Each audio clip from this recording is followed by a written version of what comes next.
Welcome, Notre Dame fans, to another edition of the Irish Breakdown Podcast. It's Friday, so it's the Friday free-for-all mailbag where you set the agenda on what we talk about. And let me tell you, I was starting to go through the questions, and there's already a ton of great stuff out there.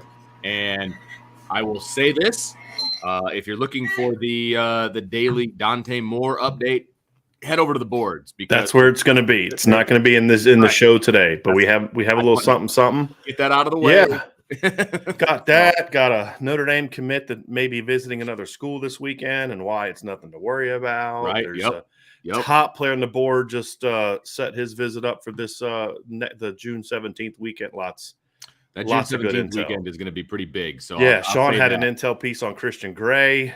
Got some stuff on the board today, man. Got some stuff. No doubt. So go ahead and check all that out over there at boards.irishbreakdown.com. The link is right down there. So if you're not a member, now's a good time. And before we get started, this is going to be a great show. So go ahead and hit that like button now. Yeah, baby. Go ahead and hit that subscribe button now. Hit the notification bell and get ready. Buckle up.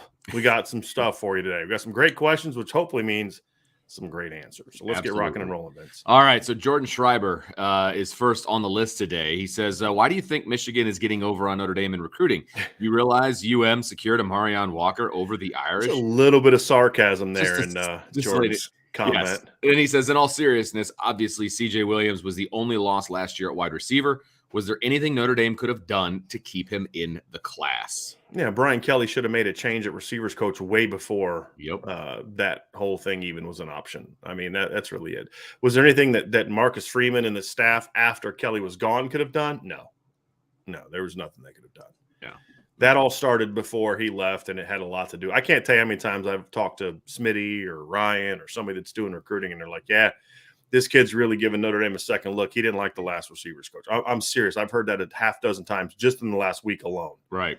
So that's what he could have done differently, but is what it is. And he's got a part 3. And do you agree? Amarion Walker decommitting was a net positive because it leaves open slots in 23 for more talented receivers than him. Well, it depends on whose point of view you want to go with. If you want to go with the Notre Dame coaching staff, look, Tommy Rees, from what I understand, liked Amarion Walker, and they thought he was a fast kid that could bring some home run ability. If you ask Tommy Rees and the Notre Dame coaching staff, they may tell you no, it's not a net positive. At least if you get them off the record. If they tell you on the record, of course they're going to say yes. But perhaps off the record, they may say, it's not a net positive. For me, I believe that it is. Yeah. It hurts 2022, but Amarion Walker was not going to help you in 2022. He's too skinny. He's a raw kid. He needed a lot of work. Right. He had a nice ceiling. I mean, I like his potential, but I don't see him helping Notre Dame this year. So, you load up on this year's class. Part of me, Jordan, says, let's see what the receiver class looks like first. I mean, that's the other thing. Is like we're feeling good about where things stand right now, but the reality is the receiving core only has one commit in the class. Right. So, yeah, while we feel really good about Jaden Greathouse and, they're really emerging with Rodney Gallagher and, Ronan Hanniffen's an option and Rico Flores is a strong option and, and they just made his final 3. They're still pushing for Tyler Williams, who's a stud. I mean, there's some guys on the board. Maybe Micah Tease ends up being a receiver. I want to see more of those guys commit first before I'm ready to say, forget Amarion Walker. I'm glad he's not gone. If this may be a better question after the kind of class is all put together. That's fair. There's not a single guy that I just mentioned that I would rank below Amarion Walker. But they just need to get those guys. That's going to be key. Got to close, in other words. Right. Never heard you say that before. Yeah, I know, right? All right. Jordan's his final, I shouldn't say his final question, but final from this little string. He says, we're going to flip over to the defensive side. So is Joshua Burnham too big to be a linebacker now? Can he still profile at Mike? Or is he even too big there too? And why? Is that why he was moved to Viper? Well, there's several reasons he was moved to Viper. Number one is he had really hit a big growth spurt. I mean, he's over 6'4". He was already 230 and thin. And from what I was told from sources, they kind of looked at the way he had put on weight just in 4 months from January to April. And we're like, he's just getting started. He's probably going to put on another 20 pounds of good, big, strong muscle in the spring and in the summer. And it was kind of like between Junior Tuihalamaka, Nolan Ziegler, Prince Colley, Jalen Sneed, plus you've got commitments from Drake Bowen and Preston Center in the 2023 class.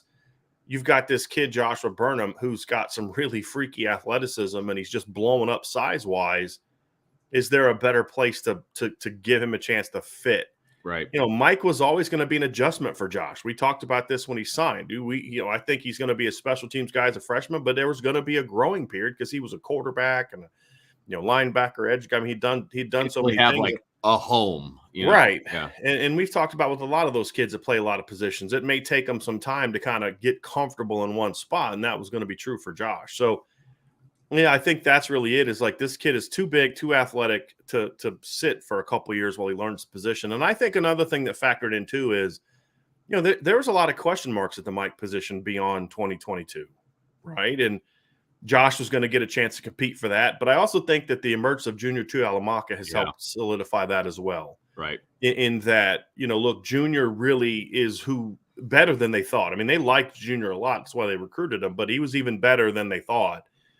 And looking down the road, it's like, okay, this is how we can get all these kids kind of on the field together. And, Josh embraced it. I mean, that's the thing. That's an important part of it too. Josh has embraced it. And apparently he really picked it up quickly. So it wouldn't shock me if he's able to find a niche at some point in time this year and certainly be a special teams guy. So that's really it. It's not that he's too big. I mean, I think it was more he's going to get too big. Right. Just on and one thing we reported back in the winter before spring ball started, events. I don't know if we said it on this channel, but we definitely said it on the message board is Josh Burnham and Nolan Ziegler especially were two freshmen that like embraced the strength program, and were fiends for it, and Nolan, especially with the sprints, but Josh with the lifts.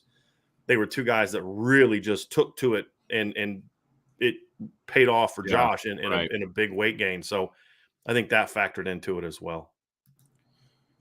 We got a super chat from John. Thank you very much, John. I know it's early, but it's Ohio State ball with 3 seconds left in the game. 4th and goal from the 11-yard line versus Ohio State. Notre Dame's up 5. Who you got on the field, and what's the call? All right, so I've got on the edge, I've got Isaiah Foskey and Justin Adamiola. Up the middle, I have Jason Adamiola and Riley Mills. Yep. At linebacker, I got to throw. I'm assuming they're going to throw the ball from the 11 with 3 seconds to go. Right. So, yeah. I'm going Maris Luafau, Will linebacker. It's a good question. I'm going Mike linebacker. I'm probably going Bo Bauer just because I'm going to get that extra blitzer. I'm not going to give him time to read it. Yeah. And then I'm going at safety. I'm going Brandon Joseph. I'm going Ramon Henderson. I'm going Tariq Bracy in the slot. I'm going Cam Hart on the outside, and then whoever wins that other starting cornerback job on the other side.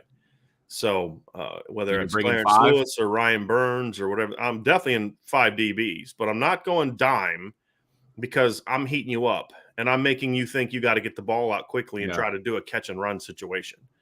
And if that's the case, then you got to rely on your tacklers to come up and beat people and get them off the ball. Which I feel good about. But I'm not letting him get a throw into the end zone, in my opinion, unless it's just a quick fade and then it's, where are you? Right. I like it. And I'm taking away the inside. I'm not giving slants and unders and all that stuff. I'm taking away the inside, and your guys are gonna just have to be better than our guys. Basically, is how I get down to it.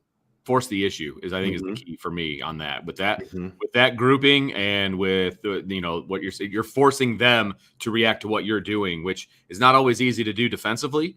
But I think in that scenario, you're forcing the issue and you're forcing them to go make a play and make it quick. So I like it. I like it a lot. All right. Jordan has an offensive line question, which I really like. And I'm very curious to see what you have to say here, Brian.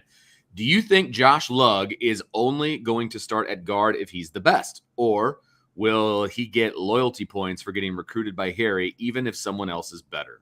I don't think Harry gives 2 rips about who he recruited. I don't think he gives 2 rips about that. And when we saw that early in his tenure at Notre Dame, I mean, his first 2 years at Notre Dame, the first time he'd started nothing but guys that somebody else recruited. Even Ronnie Stanley, who started as a redshirt freshman in 2013, Ronnie was recruited initially by Ed Warner. He signed with Notre Dame when Harry got hired, but he wasn't necessarily a Harry recruit, right? So I don't think he gives 2 rips about that. That's not how Harry Heath then operates. Now, Will Josh Lugg get loyalty points for his experience if things are kind of everything else is equal? Yes, as he should. Right. But it won't have anything to do with whether he was or was not recruited by Harry Heastan. It'll be about, we think he, looking at it from a coaching standpoint, we think he gives us the best chance to compete. Right. So we did have a story on the message board today, though, Vince, and speaking of guys that Harry did or didn't recruit.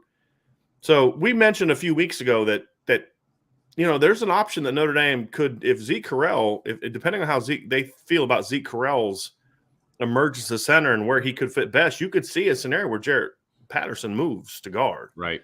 Well, we're hearing more and more and more of that. And really? And it's about just comes down to it where Zeke was just too good. He was too good this spring. I mean, he was excellent this spring.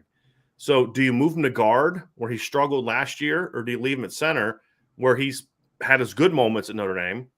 And I know you're very high on Zeke for what he did in 2020 as a center in 2 games, and then move Jarrett Patterson to guard. Neither really is a necessarily easy decision to make, but as far as, Zeke at guard or Jarrett at guard, but I don't believe it's been finalized yet, but we've heard from multiple sources now that there's a chance that they're at least considering that having Zeke start at center and moving Jarrett out to guard. Now, will that be left guard? Will he'll where he'll start over Andrew? Jarrett Patterson's not battling for his job. Where he starts over Andrew Kristofic and Rocco Spindler? Is it moving to right guard where he starts over Josh Lugg? I don't know the answer to that yet, but we do expect that to at least be a strong possibility, which again only adds to the pressure for Josh Lugg to say, hey, you got to be healthy and you got to be ready to play. Yep. So there's no doubt about that. I liked it, and I think Patterson is a little bit more versatile, obviously, but than Zeke. But I think Zeke plays a really good center, and I think that's his natural home. Well, I think you just hit the nail on the head, though, Vince. What did we say last year when we were having this conversation? Right. Jarrett Patterson could start and be a standout at all 5 offensive. Talk about him moving to tackle. Remember that? Well, that's what I wrote in the article. Last year, we're having this conversation about, okay, could he move to left tackle and start at left tackle? And, I went back and watched some film yesterday and today of Jarrett Patterson just to kind of get a refresher before my article. And even when you see him line up a center, he's got these really long arms, like most centers, the ball's kind of here, where Jarrett's like way out here because his arms are so long. He could play anywhere he wants. Right. So you're correct. He brings that versatility to the table where Zeke just didn't play well at guard. And we could make a million excuses for it. Oh, Quinn's this or that or whatever. But the fact is he didn't play well there. He didn't look comfortable to me, honestly. No. I just don't think he looked very comfortable. Yeah. And so, it comes down to it. Are you going to leave Zeke Correll at center and, let Jarrett move? And that's not an easy decision either, because you've got a 3-year starter going into his 4th year as a starter at center. He's the captain of your line. You move him out of that sort of leadership position. He's still going to be the leader of the line, but, somebody else may have to make the calls. Yeah. And so it's not an easy decision, but from what I understand, Zeke Correll made it a lot easier on them with just how well he performed. And it wasn't just the blue gold game. He was very good in the blue gold game. But from what I'm told, it was all spring. Steady He Eddie. just played well all spring. Now he's going to have to, A, stay healthy. That's been an issue for him. Sure. And then B, he's obviously going to have to continue developing into the spring. The thing that I was told last year during fall camp, Tony, with Zeke was there are some days where Zeke was excellent and some days where he was terrible. It just was really inconsistent. As a center, he's going to have to be consistent, and that's what I heard about him this spring. Every time I talked to him, it was like Zeke's playing well. And it's like, okay, this is going to get interesting. It's going to get interesting, which is why we brought it up a few weeks ago. And so right now it looks like that's a legitimate. I actually like it a lot. Yeah. I like it a lot. Yeah. John is going to be christened in here for the first time this Friday, and he always brings the great questions. And I love this question. This is actually something that Sean Stiers and I talked about on his radio show. I think it was last week, because we had a nice conversation about this. And so I'm interested to get your opinion on this as well. But he says, during the Clemson game, Dabo Swinney commented, college football is the only level of football where you're not allowed to scrimmage an outside opponent. He suggested a scrimmage or a preseason game. Would you support the preseason game in college football? I don't know if I would support a preseason game.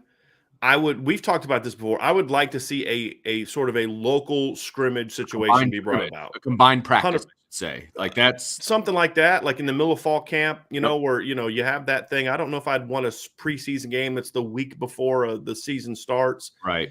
or something where maybe you guys have a practice together and you kind of end it with a scrimmage situation. And maybe you do that you do that over 2 weekends. So if you're able to find somebody close enough and, like Notre Dame and Purdue, right. And they get together and they meet at Camp Culver or something like that for, 4 or 5 days. And, they can practice, because there's the thing, if you can really work it out logistically, you could do some really interesting things where, we have our practice field over here, you have your practice field over there, we have some combined periods and then not some combined periods, but then we have a couple, have a scrimmage in there, or a couple scrimmages in there. Because if you're going to have a scrimmage, you're going to have first team against first team and all that. So I would want to work out some sort of details, but that's something I would like to see. I would like to see that. I actually wouldn't mind, and on top of doing that, I wouldn't mind seeing, camp extended a bit, make camp maybe a couple weeks longer, but get more breaks in there. You know what I mean? So just giving these people more time to kind of, because NFL, they got like months to prepare. They got like rookie camp, then mini camps, and then, all that kind of stuff. So I wouldn't mind seeing at least maybe a week and then maybe a couple extra days off in that, and then have those type of situations. I wouldn't mind. I would love to see that. I think that makes a lot of sense. And he's absolutely right. It's the only level of football that doesn't allow any type of preseason. Now, I'm not someone who says, well, just because everybody else does it, you should do it, because you could make the same argument for why Notre Dame and the college D1 football needs an expanded 16 to 32 team playoff, because every other level of football does the same thing. So I do think there's got to be some uniqueness to college football. This isn't one of those areas that I'm holding true to the uniqueness aspect of it, because I don't think it helps them get prepared. I think there would be some benefits to finding programs that you could do that with. I mean, the number of places where you'd have a hard time finding somebody close by is minimal. I don't know what's near Montana. You know what I mean? And you got to be careful. You don't want to do like a rival or something like that. But I'd be all for that. I don't know if I'd do it as a preseason game. I wouldn't necessarily want it to where like you're selling tickets and it's front of this and that. I would rather be something like we have at the Division III level. It's like you may go to their place and play in a scrimmage, but it's like more of a scrimmage type situation. You may do some red zone, some different aspects of it where you're really practicing in a scrimmage situation but you're breaking it down. Like, hey, we're going to have a goal line period. We're going to have a 7-on-7 period against each other. Then like almost like some one-on-ones that we're working on each other and we're coaching guys up and all that. And then we end up with like a scrimmage. I would like to see something like that. Now, see, I will agree with you to a point. I don't want a full-fledged like game. I don't think that's necessary. But I think a combined practice like the NFL does would make a lot of sense. I think a controlled scrimmage like we do in Indiana for high school makes a lot of sense. It's the Friday before the first game, and it's a controlled scrimmage. You get 12 plays from the 40. And then you get 10 plays at the goal line, and then you get 10 plays from the plus 30 or whatever. I think that can hold a lot of significance because, look, once you've gone through fall camp, you're sick and tired of hitting a guy in the same color helmet. Mm-hmm. You're playing against the same guy every day. If you're doing one-on-one or 1v1s, even if you're doing one-on-ones, you're going against the same guys over and over and over. You know their defense. They know your offense. You know their tendencies. Exactly. All kinds of stuff. So are you really gaining from some of that stuff? Now, if it's coached properly, of course you can. Well, you're gaining from it, but are you gaining as much as you could if you were in a little bit of a foreign type of situation? Now, I would take it to another level, and I would say that selling cheap tickets to some fans locally, I have no problem with that because I still believe, and I will get right back on my soapbox, I think Notre Dame has priced the local market out of going to games. Oh, that I 100% agree with. Opportunity for some people to go as a coach, I don't want people there. I don't want media there. I want this to be about us. I mean, look, I think Notre Dame does a bad job of marketing itself right now. I don't know who's in charge of it, but like the fact that there was so little that came out of this spring, and again, it doesn't have to be, you don't want us to be there. Fine. We're not there, but there should have been so many hype videos and coach profile videos and stuff where you're not showing anything except guys coaching that you can use to really build your program. And they didn't do that. I don't expect we're going to have much access in the fall. And for our job, I don't like that for us.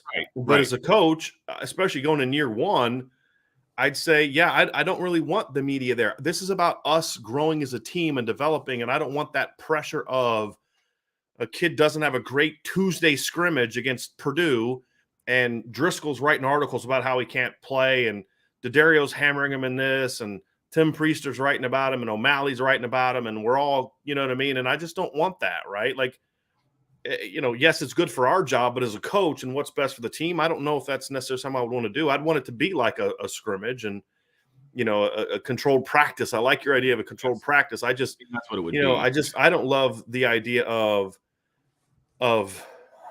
having fans there. The whole local market thing, that's a completely different conversation for a different day that you and I would agree on completely. I mean, you're a father of 5. There's no way you could afford to take your kids, except maybe the Marshall game day of. Still. You go day of, and you could get really cheap tickets for a game that nobody cares about, right? But how's that going to be this year with the excitement about Marcus Freeman? You know what I mean? So that's an interesting one. It's a very interesting one. No question. We got another super chat here from Hulk Strongest. He says, heard On3's reason for having Dante behind the other quarterback. He said that it's because he doesn't use his legs more than the other top QBs. I read that. It's just okay. It's just silly. Moving on. So drop him to 15. Yeah. To drop him into the 40s is just absurd. Absurd. Wow. And everyone can have their own opinions, but it's absurd. And I really don't care to spend any more time talking about On3's stupid rankings, to be completely honest with you. So I disagree with you more on that one. Notre Dame 2164. Where would Drake Bowen rank compared to last year's linebacker haul? As a junior, he might be number 1.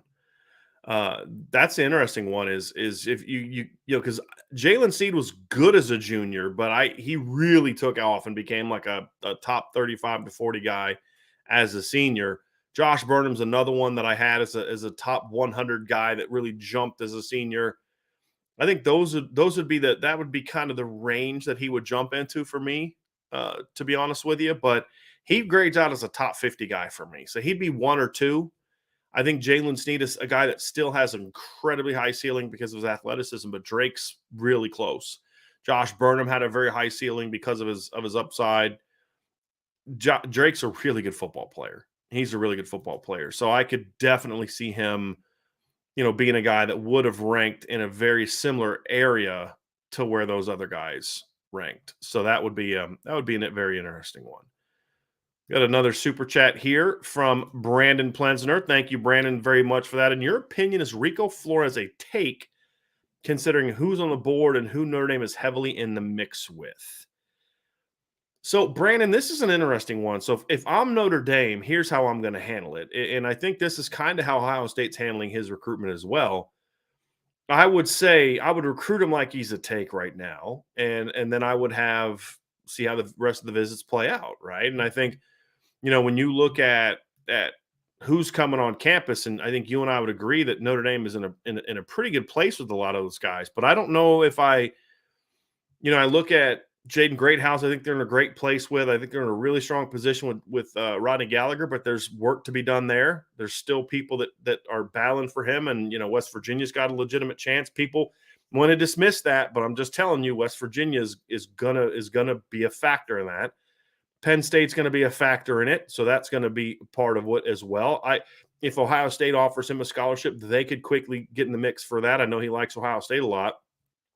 So I think then you look at Ronan Hanniffen. How do you feel about Ronan Hanniffen? I really like Ronan Hanniffen as a player, but he seems to have legitimate interest in Alabama and Clemson and Oklahoma and teams like that. And so I don't know if I am comfortable enough waiting on him to carry this entire process through and then maybe miss. I mean, that's the problem is I just don't know if I'm going to be comfortable with that. And then you look like Tyler Williams.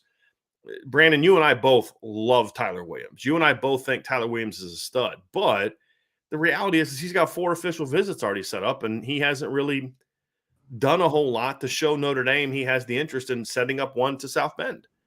And so, then you look at like, okay, who are some other guys on the board? There's Malik Elzy. Well, I like Rico Flores as a receiver more than Malik Elzy. Then you look at, okay, Micah Tease. I like Micah Tease more, but Micah Tease isn't a guaranteed offensive player at the next level. So, and I'm not sure where Notre Dame stands with him. I know Ryan is a lot higher on him than I am in regards to where Notre Dame stands with him. We both love him as a player, but where Notre Dame stands. So there's still a lot of uncertainty where I might have a hard time saying no to Rico Flores at the moment. But by the time he makes his commitment on July 3rd, because you don't have to have that conversation with him right now. Right. Because when he's going to commit. He's not going to come to your campus and commit on June 10th when he visits, right? He's got another. I think he has one more visit set up after that, or he's going to set up a visit, and he's not going to make his decision till July 3rd. He'll make it before that, but he won't make his announcement till then. Well, by then you'll have had Ronan Hanniffen and Jaden Greathouse and all those guys on campus, Rodney Gallagher on campus, and you'll know whether or not you're able to convince Micah Tease to come on campus for a visit. Because if you can't convince Micah Tease and Tyler Williams to come on campus for a summer visit, official, then I'm not feeling great about getting them. And you can't afford to miss. They cannot afford to miss a receiver. And Rico Flores is a good football player. He's not an elite football player. He's a higher floor, lower ceiling guy compared to the others.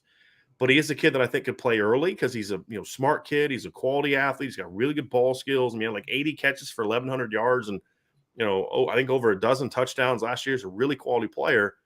And I don't know if Notre Dame, and let's not forget, Notre Dame, based on their current roster, is only going to have 4 scholarship receivers on the roster next year. So there's going to be a need for at least 1 or 2 of those guys to be ready to play right away.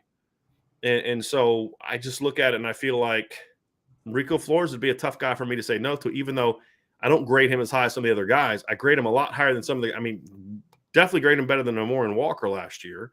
Don't grade him as high as C.J. Williams, but he's a good football player. But you didn't get C.J. Williams. So I'd have a hard time saying no to him unless I just knock it out of the park and Greathouse gives me Gallagher gives me a silent commitment and Hanniffen gives me a silent commitment and they plan on, setting end dates. Like, hey, I'm silent commitment. I'm going to go over here and visit this because I already set that up, but I'm going to, announce afterwards. Unless I had some pretty firm silent commitments, I would have a hard time saying no to him. He's a quality football player. Again, not an elite player, because here's the reality of it too, Brandon. If Tyler Williams decides he wants to visit in the fall, okay, you just take one more receiver. He's that kind of player. And I don't know if some of those other guys are good enough to say, hey, we're going to play this game of risk with you and say no to Rico Flores, who's also a good football player. I don't know if any of them are like that much better than him that I'd be willing to play that game. And if he wants to be here, he's a high academic kid. He's a West Coast kid. I think that's good to kind of get some more West Coast skill kids on campus. So, there's a lot of positives for considering taking him, in my opinion. Okay. Did you have this one up? All right. Jordan is back at it. He says, do you think Notre Dame would have beat Oklahoma State if Marcus Freeman kept the reins at defensive coordinator instead of handing it over to Mike Elston? Do you think these are Jordan's words, his awful audition factored into him leaving for the Wolverines? Well, it wasn't all. We can't. That's why I wanted to say that. It wasn't good. Yeah, it wasn't good. And that's unfair for me to say, Jordan, because the easy Homer answer, yes, they would have won because he wouldn't have just been the DC. He would have had all the head coaching responsibilities to go along with that. It's not a given that he would have been able to call the game the way he did during the fall. We don't know what. Maybe he would have still given game plan, a lot of game plan authority to those other coaches, and then the game plan wouldn't have been as strong. So I don't want to say that. I don't think that's fair to the coaches who worked hard during that prep to put a game plan together. Just wasn't a good one, and they didn't adjust. Right. Actually, I should say it wasn't a good one because it started off pretty darn well. The adjustment, right? That was right for me. Right, and so, I think that's unfair. If I'm being honest, I don't know how it would have gone with Marcus Freeman trying to juggle head coach and coordinator and all that during the stretch. I honestly don't know how that would have gone. The second part of it is, do I think that awful audition factored in his leaving for the Wolverines? To a degree, yeah. I think Mike Elston really wanted the D coordinator job. I think that as more and more of the kind of the comfort of being at Notre Dame was gone because there were so many new assistants, that, I think he knew I'm never going to be a coordinator here. I've been passed over how many times by Kelly and now Marcus, by Marcus, and now, I got passed over by Marcus, and now Marcus has passed me over.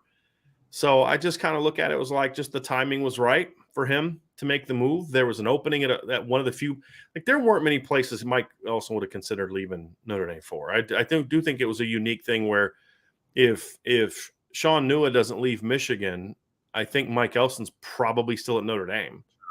I think it was the fact that it was Michigan, his alma mater, that opened it up. So I think that had more to do than with the DC thing, honestly.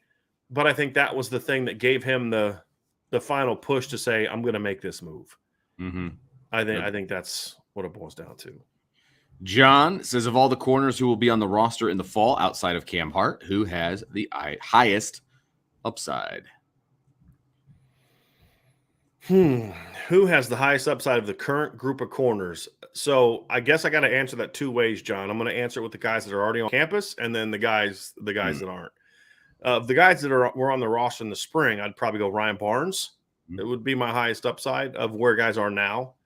And if you took everybody that's going to then be on the team in the fall, it's Benjamin Morrison by a significant amount, to be honest, for me. I think Benjamin Morrison has a 5-star upside. I graded him as a top 100 recruit.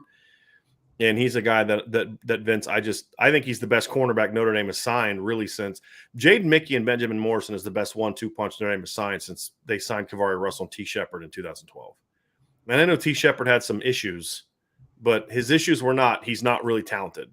Right. His issues were up here, but he was really talented. And Kavari obviously was really talented. So, pick one of those two would probably be you could make a case for one of those two. I'm going with Ryan Barnes over Jaden Mickey, the length and all that type of stuff. But if you were to sit there and be like, no, I think Mickey's got more upside, I wouldn't spend a lot of time arguing with you. I just personally would take Ryan. But once Benjamin Morrison shows up, to me, there's other than Cam Hart, there's not a corner on the roster with a higher ceiling than him, in my opinion. Toe Jam 1992. I hope he doesn't have any Toe Jam in there since 1992. That would be bad. What? Sorry. Thanks for the super chat, Toe Jam. Appreciate that. Brian, your IB film breakdown for Absher. Why all the Veer vitriol other than it looked insane and ineffective? Do you also hate on people that shoot free throws underhanded? I kid. Great show. I mean, my man. Oh my gosh. So I appreciate the super chat. He's obviously a lot of sarcasm. I despise the Veer. Little background. I basically lost my starting job in college because we switched to a Veer offense essentially. So I started as a redshirt sophomore, and then they hired a new offensive coordinator, and his son was the quarterback's coach, and he was an idiot. I think he's still the offensive coordinator there, actually. Wow. And they tried to squeeze me into a Veer offense, right? And he recruited a bunch of freshmen, and it was. I mean, I lost my job before we got into full pads. I mean, that's how quickly I got replaced. So then we went out and played Bowie State in a scrimmage, and I outplayed the kid, obviously, and played well, and I got my job back. And so we go into our first game of the year, and we're down 20-0 at halftime because we're just trying to run the Veer. I can't run the Veer. And so, he wasn't calling pass plays, just like all running stuff. So then the second half, we're down 20-0. He's like, okay, let's throw the ball. So we lead us on a couple touchdown drives. We get the ball back. It's like 55 seconds left. We get it like our own 25. There's no timeouts left. I lead us down the field. We get together on the sideline. We kind of figure out what play we want to call, and we're going to do a rollout. And he wants me to do one thing, and I kind of overruled him and said, "Hey, let's throw this," because they were like every time I rolled out, they would just fly to the ball, and I was like, "Let's bring the tight end on the track." So do that. Throw a touchdown pass, make it 2018. Again, 18 points second half, 55 seconds left, no timeouts, leads you down, throw a touchdown. He calls a slant on for 2-point conversion. Guy gets mugged. They don't call it. It is what it is. We lose the game. And basically that was it. It was like, well, you couldn't win, so we're going to go to the freshman. And that was it. And it's because he could run the Veer. So I hated it then, and then just – I coached in it for 2 years when I was at Defiance, and it was just stupid. And, it's just an ugly offense to me. It's not football, how I view football. It's like a completely different version of it. I understand why the academies do it. It's the only way they can compete, in my opinion, in a lot of ways. But for me, I despise it. So it's personal. It's not just that I think it's a crap offense for a team like Notre Dame or a Power 5 team to do. It's that there's some personal animus to that one as well. So yeah, but I did get my revenge. So see, that was 2000. In 2004, I was coaching at Christopher Newport, and we played my alma mater in the first round of the playoffs. They were 10-0, undefeated, ranked third or fourth in the country. It was the best team they'd had in 30 years. And we went to their place and beat them by 11. I was the pass game coordinator. We threw for like almost 300 yards that game, and I got my payback. And it was the same staff. So I had a DX moment, at the end of that game.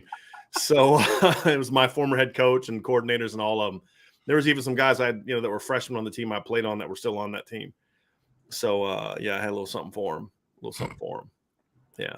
And it was funny because the head coach that week was also our offensive coordinator. He pretty much let me design the whole game plan that week. And it was one of the few times he actually called the game exactly how I told him to call the game. And it worked really well. So, yeah, I got the last laugh. Still laughing today. Yeah, exactly. Jordan says, do you think Estime plays at fullback this year too with a bunch of two-back sets? That would be really exciting to see. It would bring back Brooks Bettis flashbacks. I think it's a possibility, but and the reason I say that it might be a possibility is because they did take 2 walk-on kids and change their position to fullback. So that means that there is stuff in the playbook for a fullback. Now, how are they going to utilize that fullback? Are they going to bring those walk-ons in? Are they going to let a guy like Estime do it? That remains wrong. Right. I mean, all of that remains to be seen. Right. But they don't change a guy's position if they don't have something in there for a fullback. So it's possible. Sure, it's possible. Again, playing fullback isn't just something you go do on a Thursday. Right. I mean, it's a different angles. There's technique involved. There's all that kind of stuff. Would I do some things in 2-back sets where I have him as a lead blocker? Yeah, but I would do it more in a traditional 2-back alignment where, I'm running a buck sweep and he's the lead blocker from that way, which we've seen Notre Dame do. I mean, if you remember that jet sweep that they scored like a 50-yard touchdown on against LSU it was a Music City Bowl in 14. It wasn't a 2-back set, but they brought CJ Prosise in motion from the left. They had Torian Folson to that side, and he led block and he chopped the guy, which got CJ free on that block. So it's like something like that. Sure, I could see something like that. It will never look like the Brooks Bettis situation. I mean, they were in an eye, and right. Jerome Bettis was getting dives and stuff like veers and stuff like that. So it won't be anything like that. But yeah, I'll be shocked if we don't see some 2-back sets this year and 2-back sets with Audric Estime in the game. Be shocked if we don't see that. I wouldn't mind a little fullback trap. That's such a quick hitter, man. I love that play. Yeah. The thing is, you got to spend a lot of time teaching that and practicing it. It's completely against everything that they do. No question. Yeah. I completely agree because it's all that play in particular is all about timing. Because if you have bad timing on that play, you guys are running into each other. Right. I mean, it's a quick hitter, and yeah. And for me, with what Notre Dame does, I don't know if that gives them more than a draw, an inside zone, play like that would give them. I get what you're saying. So. John says, given the current cornerback prospects on the board, what is the dream haul for that position? I don't know if I have a dream haul yet, John. I think the one thing is they got to get Micah Bell. Like, to me, they got to get that kid. I mean, and Notre Dame doesn't sign 10-4 corners very often from Texas. You know what I'm saying? So I'd go with him. I mean, I'll be honest with you.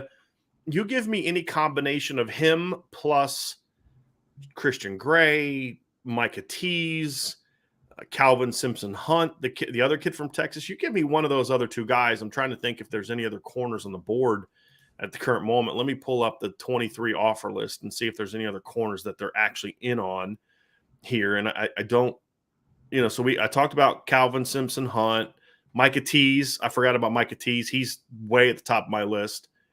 You give me minimum one of those guys to go with Micah Bell, and I'm happy with the cornerback class. If you give me 2 of those guys to go with Micah Bell, I'm thrilled with it. And there's going to be some projection there and stuff like that. But, if I had to pick of that group, I would really like to see Micah Tease and or Calvin Simpson Hunt be picked, because there's just something to the idea of going into Oklahoma and Texas's backyard and beating them for top recruits. That would be something I'd like to see. And if they were able to convince if they were able to get Micah Bell and Calvin Simpson Hunt and Jaden Greathouse in his class, which is possible, that would give them 5 kids from Texas, 5 4-star kids from Texas, 5 top 250 or higher 4-star kids from Texas. That would be huge, huge. But, it would be stuff like that. But look, you give me any 2 of those kids to go with Micah Bell, and I'm a happy guy. Oh, and there's other guys on the board like Caleb Presley and Josiah Wagner. I haven't seen Josiah Wagner yet. Ryan likes him. Ryan thinks he's a good player. I haven't seen him yet, so I can't comment on him. Caleb Presley's a stud. I just don't think Caleb Presley has any interest in Notre Dame. But, there's other guys I would love to have. It's just those, to me, are more of the realistic options at this point in time at the cornerback position. We got another super chat here from Brandon. Thank you very much. Do you think the new NIL guidelines will force recruits to be hesitant in taking these upfront money deals and possibly give Notre Dame a serious look? For example, Tate. No, I don't think so, because I think number one, it's not going to stop anyone. We talked about this on the show, right? Ryan and I did. Until the guidelines aren't going to cause anyone to do anything. Right. No one's going to change anything because of guidelines. The only thing that's going to change is if they actually step up and hammer somebody. That's it. Because if you're just offering guidelines and there's no teeth to them, then okay, whatever. Say whatever you want. You got to go save face. Means do what nothing. you got to do, but we're not going to change anything we're doing, right? So I don't think that matters. They're going to have to hammer somebody first. The other part of it too is there's nothing about the NIL guidelines that say you can't make a ton of money once you get there. And the reality is there's still the thought that you're going to get paid more money at SEC schools than you would at Notre Dame. Sure. Whether that's true or not remains to be seen, but that's the thought. And I think that would still factor into his decision. So, look, we can look for all the reasons in the world to think the Cardinal Tate's going to be back with Notre Dame, but as of right now, I just don't see it. And there's other guys on the board that, that I would rather see as maybe better fits than Cardinal Tate. Because if that's what he's looking for, that's fine. The only way that I could see Cardinal Tate getting back to Notre Dame is if he just decides, you know what, this isn't important enough to me to make I got to make this decision for the right reasons, and just taking a big payday is not it. If he decided that, welcome back, kid. Love you, right? But it's just that those deals dry up, so might as well go Notre Dame now. I don't want him. Right. I don't want him at that point in time. Because then he's going to jump into Portal a year from now, and I just whatever. It is what it is, and I want guys who want to be here, right? Exactly. That's my thing. And Cardinal, for whatever reason, doesn't want to be here right now.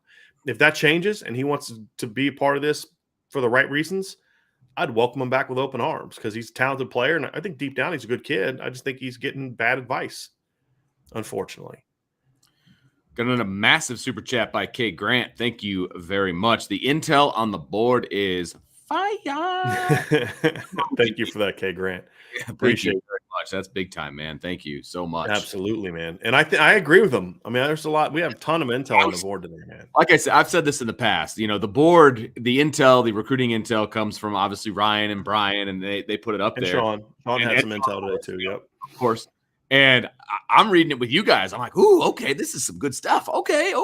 So this Smitty's been throwing some stuff on the board, some intel on the board lately too. Brian Smith. Yep, down in Florida. So yeah, I mean, look, the intel on the board today was fantastic. I was riveted while I was trying not to focus on the fact there's no air conditioning up in the gym. So it was awesome. Good stuff. Jordan says, has Chancey Stuckey been down to meet Tyler Williams, or has it just been Tommy Reese? I sure hope they can get Tyler to come to campus. That would be amazing. Yes, I believe he has. But again, as I said earlier, I just don't see that one. I don't see that one happening. I'll believe that they're a player there when he says, I'm coming to visit Notre Dame. Until then, it's a pipe dream. and the sad thing is he'd be a great fit at Notre Dame in so many ways. 4.0 student, quiet kid, doesn't care about all the flash. He just wants to go play ball and go to class and better himself. He'd be a great fit at Notre Dame. He doesn't clearly see that or think that.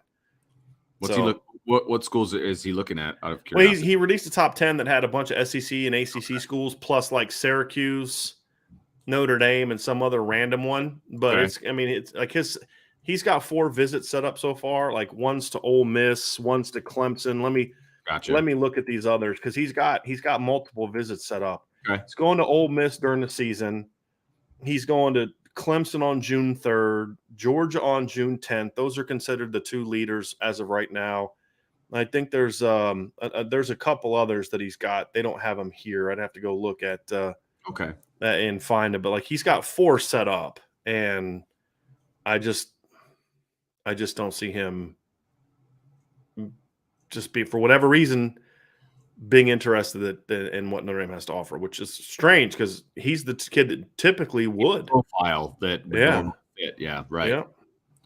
Corey D says Clarence Lewis's experience is tough to ignore. However, Ohio State presents a clear problem with their speed on the outside. Do you see a scenario where the staff starts Barnes for that game?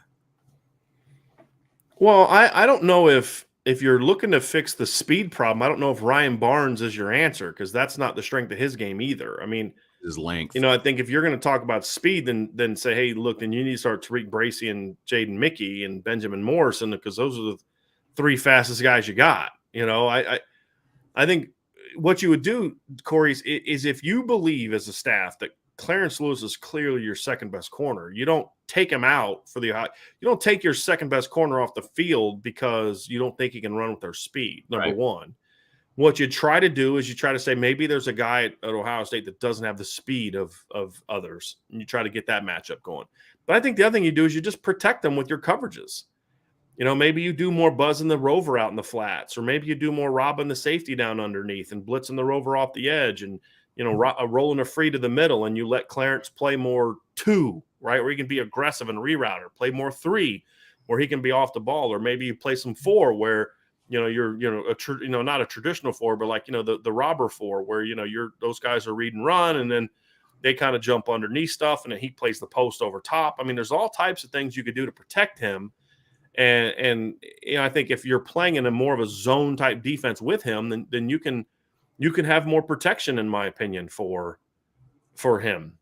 But I don't think taking your second best corner off the field, if that's what you believe is the case, because he doesn't have the speed to match up, when you don't really have a lot of other guys that do have that. I mean, that's not something they have a plethora of at the cornerback position. I don't think is necessarily the answer. The only way that he's not playing there for me, if I'm Notre Dame, is if somebody just flat out beats him out, period. Right. And that guy's going to be the starter the next week and the next week as well. That would be the only way that I would. Yeah, I don't see a spot starter for Ohio State. I don't see that either. Maybe what they do is they put Clarence inside in the slot and put Tariq outside on the outside, and then that's a better way for them to protect him. That could be something that they look at. Maybe they move him around a little bit, but just taking him out of the lineup, I don't see as one. John wants to know how Gabriel Rubio looked in the spring game compared to the practices you saw earlier in the spring, and has he fully recovered from his injuries? Seems to be healthy. I mean, I didn't see anything, Vince. I don't know if you saw anything from practice that made him look like he wasn't back to 100% health. He looked strong, and he looked like a bull. I mean, he needs a lot of work from like his block destruction wasn't great. At times it was good. At times it wasn't. But he competed. He played with motor, got after it. I just think there's some more work to be done technically. Other than that, I don't see there's just work to be done. I don't see him really pushing hard for time right now. He's going to have to continue to improve and get off blocks better and things like that. But if he takes another step this fall, he could be a guy that factors into that nose tackle rotation, in my opinion. There's no doubt. And they need him to, because like the one thing is, I hope that he does take that step, because the one thing that Gabriel brings to the table that nobody else on the depth chart does, size. Exactly. Yeah, absolutely. I just noticed the name. Wow. This is phenomenal. That's fantastic. I know that hits you right where it feels good. EJ Holland's last brain cell. Thank you so much for the super chat. and for the great name. If you had to pick 5, who would you take? Tyler Williams, Greathouse, James, Hanniffen, Gallagher, Flores. Carnell Tate wasn't a scheme fit. So I guess Carnell Tate is off that list. Well, if I had to take 5, I mean, it'd be the first one. It'd be the first 5 that's on the list. I mean, if I was taking all 5, then that wouldn't be the order that I would take him in, because Braylon James is at the beginning of that for me, but it would just be that first 5. So Tyler Williams, Jaden Greathouse, Braylon James, Ronan Hanniffen, and Rodney Gallagher. That would be my 5. All right. But I mean, it's one of those things where if you have a minimum 4-man class from that group of 6, you're going to have a heck of a receiving corps. Mm-hmm. I mean, there's no doubt. It's like here's the problem that I think we need to be careful about, because recruiting seems to have been going so well at receiver so far that I almost feel like people are acting as if like Rico Flores would be a disappointment. And yes, like I just got done saying, he's the 6th guy on that list of the list for me, but his final 3 schools are Notre Dame, Ohio State, and Georgia.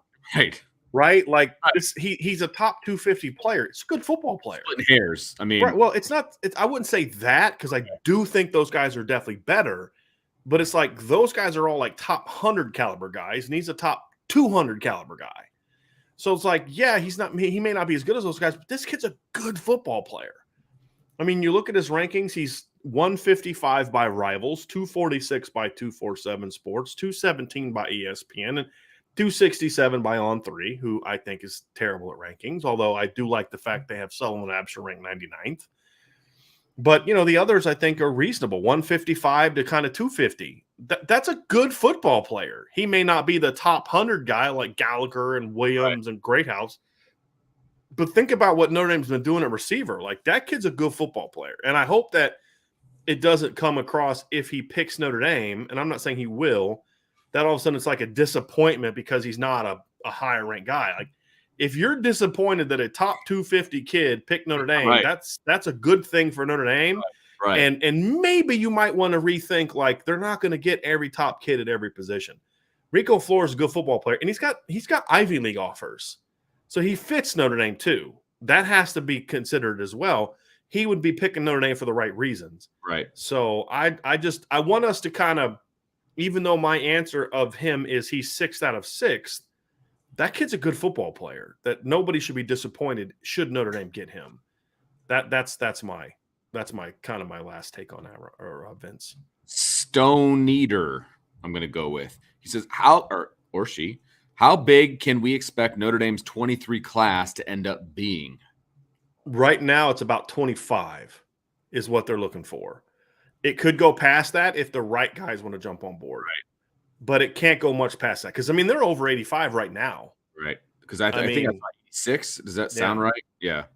Yeah, I'm going to have something on that tomorrow, kind of, because they're going to have some. Because the thing is, from what I talking to some different folks, like, they just assumed that somebody was going to jump in the portal, because that's what always happens. Somebody jumps in the portal. And the only people that jumped in the portal were people they weren't counting anyway, because they weren't invited back, like Sebo Flemister. Yeah. So they're sitting there like, nobody jumped in the portal, and now we're over, right? Because they don't push guys out. They just thought it would kind of take care of itself naturally. Right. And so, like, they were hoping to be able to get a grad transfer at receiver, or a portal kid at receiver, and they're like, well, we can't really take anybody. We're over, So you'd have to take someone, they'd have to lose 2 kids. Right. Well, the reason that matters is if you jump into portal, my understanding is if you jump into portal after May 1st, you have to sit out. You can't play right away, which is why that portal deadline. I mean, kid can jump in a portal in August if he wants to. He just can't go play that year unless he's able to get a waiver. Yeah. So what you're going to have to see is something like a medical. Maybe you take a walk-on scholarship away, because they're not guaranteed for the next year, all the time, which I don't love that. But, hey, if that's what you got to do, that's what you got to do. Right. But they're going to need to take anyone. They're going to need to lose 2 guys. But to the question, a lot of this just depends on, how good the season is. Right. If Notre Dame has a great year, and we can bring Ryan Roberts into this conversation. If Notre Dame has a great year this year, there's a chance, Vince, that they lose a bunch of guys to the draft. Sure. I mean, Ryan and I talked about that and wrote stories about that. I mean, if Notre Dame wins a playoff game this year, it's because guys like Maris Luafau and Brandon Joseph and Cam Hart and guys like that are all having breakout seasons, right? So, there's a chance some of those guys may go, right? And so I think that could factor into it as well, of like everybody that could leave for the NFL leaves next year. That might open up a spot or two in the recruiting class. But, there's so many things that factor into this. So right now, Notre Dame is shooting for around 25. They would have to have a lot of unexpected departures, or some other guys that would have to maybe transfer or go to the NFL for that to work. So Ryan's having some internet issues, so we're gonna stay through this, Vince. So you got some more questions that you Yeah, so Jordan has a good one here, and I'm gonna take out his adjectives because it kind of colors where he thinks these guys should be. Okay, yes, let's try to do that. He says rank the Notre Dame coaches: Brian Kelly, Dan Devine, Jerry Faust, Bob Davie, Ty Willingham, and Charlie Weiss. So I guess whatever your theory is for ranking them. I mean, to me, I'd have to put Dan Devine at the top because he won a national title. This list, yes, because and then there's Brian Kelly after that, and then there's a huge gap. With all due respect, and people know my feelings on Brian Kelly. After Dan Devine, Brian Kelly doesn't deserve to be on a list with those guys, other than if you're just listing chronologically who coached at Notre Dame. Right. I mean, I dislike Brian Kelly as a person. I think he's overrated as a coach. When people talk about he's like this elite coach, I don't think you ever respect Notre Dame. But and I think some of the credit that he gets for the last 5 years, he shouldn't get, but he still deserves some of it. You know what I mean? And to put him in the same category as Jerry Faust and Bob Davie and Ty Willingham and Charlie Weiss, I mean, he doesn't deserve to be in the conversation with them if we're being honest and objective. I mean, do you want me to be mean and petty and be personal and dislike him and say mean things? I could do that. I mean, that everybody knows my feelings on that. But if you're going to ask me a legitimate question, Brian Kelly doesn't deserve to be on that list with anyone other than Dan Devine. And that's just the reality of it, right? Like Brian Kelly had one terrible year at Notre Dame. Right. He had a winning season in 11 to 12 years. Those other guys all got fired because they didn't have that kind of success. So we can dislike him all we want, and I'm right there with you, especially personally. I do think he's an overrated coach. Like the thing I hate more than anything is when people say he's the winningest coach of all time. Okay, what do you mean by that? He won more games than the other coach. Okay, then he's the losingest coach of all time because he lost more games than the other coach in Notre Dame history. Exactly. You're just giving me longevity numbers. Exactly. Where's he ranking win percentage and big games and all that kind of stuff? He's down. Right. Like last 3 years, Notre Dame went, what was it, with Brian Kelly? They went, 32-5 the last 3 years? 32-4. Oh, yeah, 32-4 the last 4 years because I don't count the Oklahoma State loss on him. Right. They were 3-4 against ranked teams in that stretch. Like, you're not a great coach, but you're darn sure better than Jerry Faust, Bob Davie, Ty Willingham, and Charlie Weiss, right? Like, he didn't lose to UConn. He didn't, he lost to Navy early in his career, but, he's dominated them recently. So I think that's a bit unfair, and that's more of a personal jab than a realistic ranking. I dislike Brian Kelly. I would have him lower on that list if it's who are your favorite people? He'd be down at the bottom of that list. But if you're going to ask me rank him as coaches, it's Devine, Kelly, and then a big drop-off, big gap, long gap between the next person on that list, which would probably, for me, be Charlie Weiss. Because even though Charlie had 2 good years, his 2 good years were better than Bob Davie's 2 good years, in my opinion. And he left Brian Kelly in a situation where there was a lot of talent on that roster because as bad of a head coach as Charlie was, the one thing he could do is recruit. And there were some dudes that he left Brian Kelly on that roster. So he would be third, and then there'd be another drop-off for me. I'd probably go with Bob Davie next, then Jerry Faust, and then Ty Willingham last. Because the thing about Jerry Faust over Ty is Ty Willingham left Notre Dame in a train wreck of a situation. Where like after 06, you're like, there's not going to be anybody any good on the football team because his last 2 recruiting classes were 2 of the worst in Notre Dame history. Jerry Faust left Lou Holtz with some dudes, especially some dudes from Ohio because he could recruit the state of Ohio because of his, his career as a high school coach there. So that's how I would rank him. just kind of off the top of my head. All right, that'll do. I will set you up for this next one, and then I will go behind the scenes and star some for you, Brian. Thank you, sir.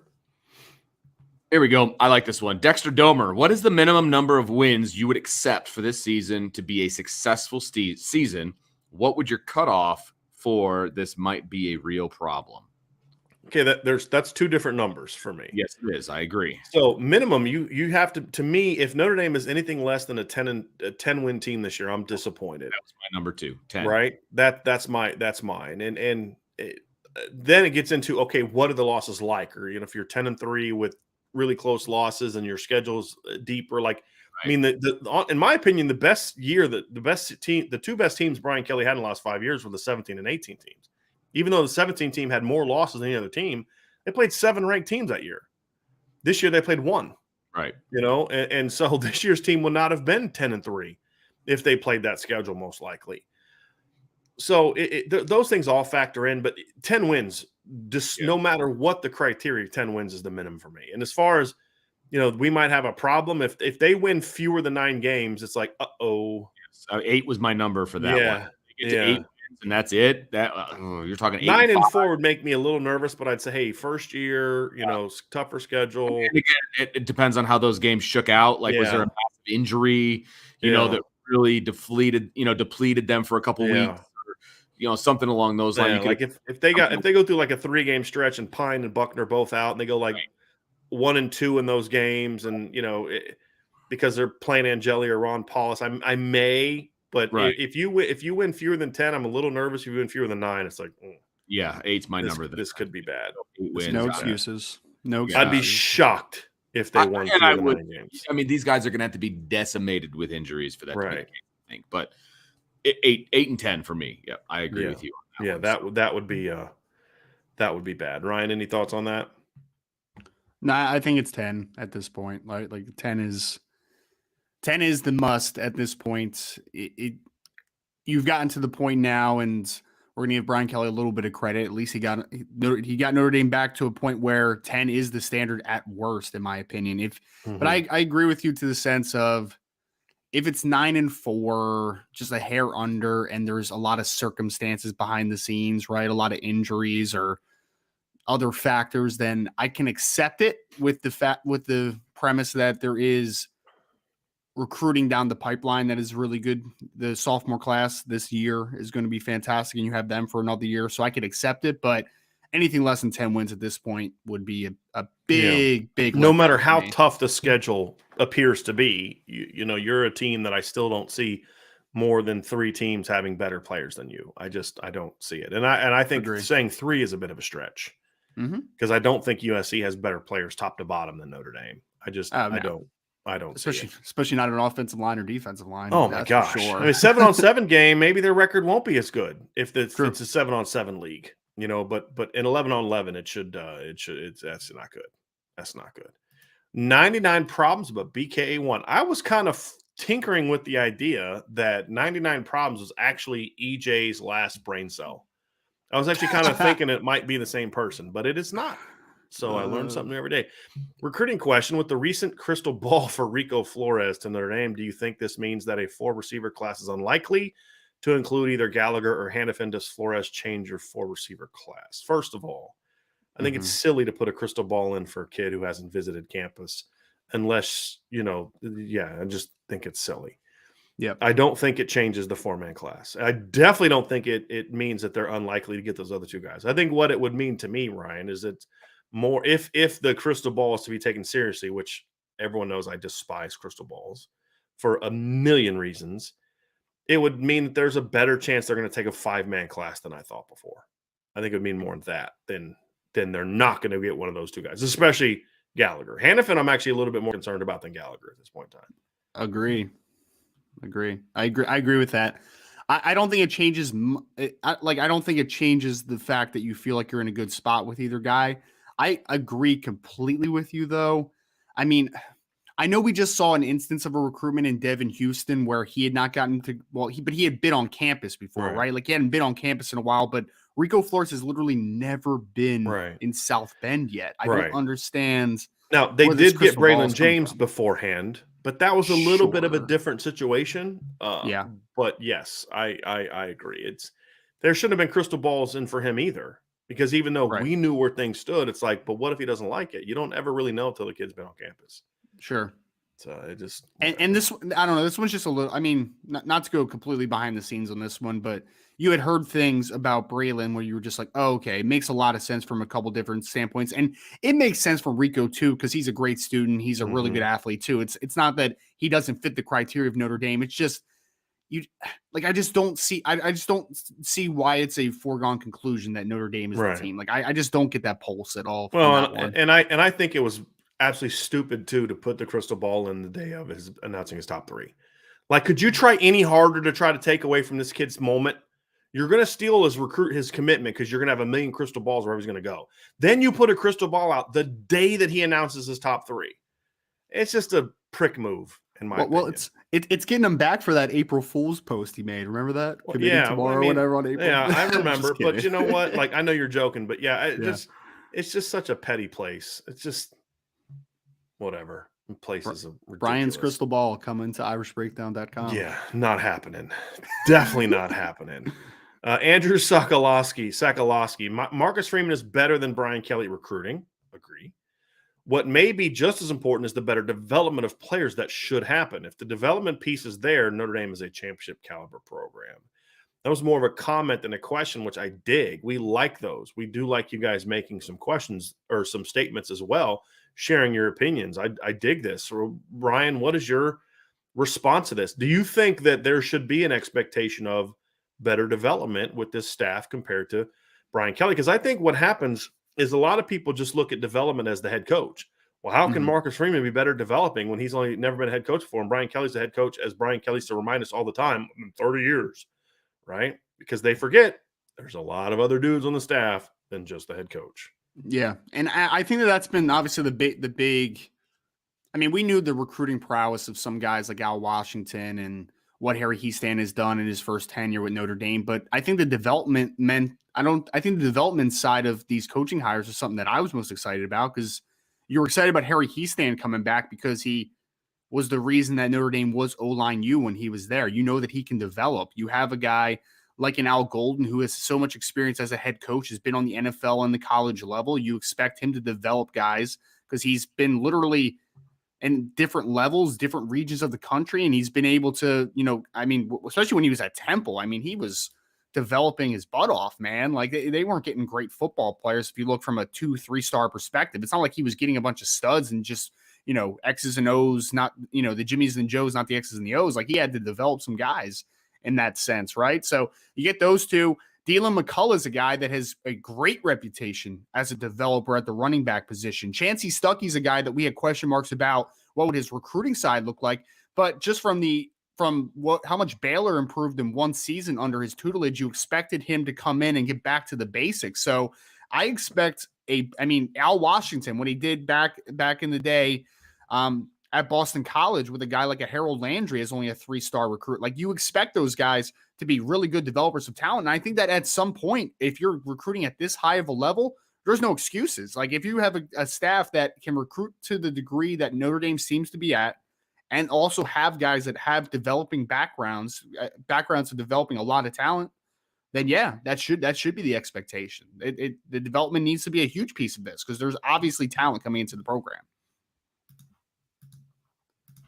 Stone Eater, will any other programs be largely negatively impacted by Notre Dame's step up in recruiting, or will other top programs just lose out on a target or two because our classes are spread out all over the country? I think it's a little bit of both, to be honest with you. I think as far as like other programs, I think what Notre Dame's doing right now is killing Michigan. Absolutely killing Michigan. Because there's so many kids in this class they thought they were going to get. And now the clown that runs the On3 Michigan site's talking about they're going to flip Peyton Bowen and all this other nonsense just to get clicks. They're killing Michigan. I mean, that's a fact. So it's hurting Michigan. But as far as like the powers, like, a year ago, Keon Keeley maybe eventually flips to Bama or something like that, just because Brian Kelly wouldn't have been as involved and he would have felt like not respected, rightfully so. And he might have flipped. So, you keep a guy like Keon Keeley away from Alabama, but they're going to be fine there. maybe you take it to Jaden Allsbury away from LSU. Even if it's only a guy or two, that's a big target. I think part of it is what is the quality of the player you're taking away from those schools. If you only take Jaden Allsbury away from LSU, that's a huge loss. Huge loss. And you go to Texas, like you take Braylon James from them. That's okay. They're going to be fine. They're going to get Jaden Greathouse. Well, then you take Jaden Greathouse away from them if that happens. Yep. So it's only like, two guys, but that's two really big parts of what they're trying to do. So there's a lot of that. It just depends on the quality of the one or two that they're taking away. But that's really the ultimate key. That's when you truly close the gap on programs. It's not when you are, signing a Julian Love who ends up breaking out and becoming better than you think, because yes, that helps you, but you didn't take anything away from anyone. He wasn't looking at Ohio State and Alabama and Clemson and Oklahoma and Texas. When you can go into their backyard and beat them for guys that they want, that are big time players, that's when you start to hurt people. And that's why Ryan wrote the article about Notre Dame and Clemson yesterday, looking at the offensive line. It's like, look, not only are you just recruiting, you're trying to beat them on the field, you've got to beat them on the recruiting trail also. In the region. Right. And in a position where, your hope, if you take away Sullivan, Absher, and Monroe Freeling away from them, you're not only helping yourself, but you're hurting a team that you're chasing. If you're able to beat Ohio State for Brennan Vernon and Bryce West in the 2024 class, you're not only closing the gap because you're landing top players, but you're keeping those top players from playing against you when you play Ohio State. And so that's why those things are very important. And that's why those victories are very important. And yes, I think that will negatively impact. But to really impact like Bama and Georgia, it can't just be Notre Dame. Notre Dame won't be able to by itself do enough damage to those teams to bring them back down to earth.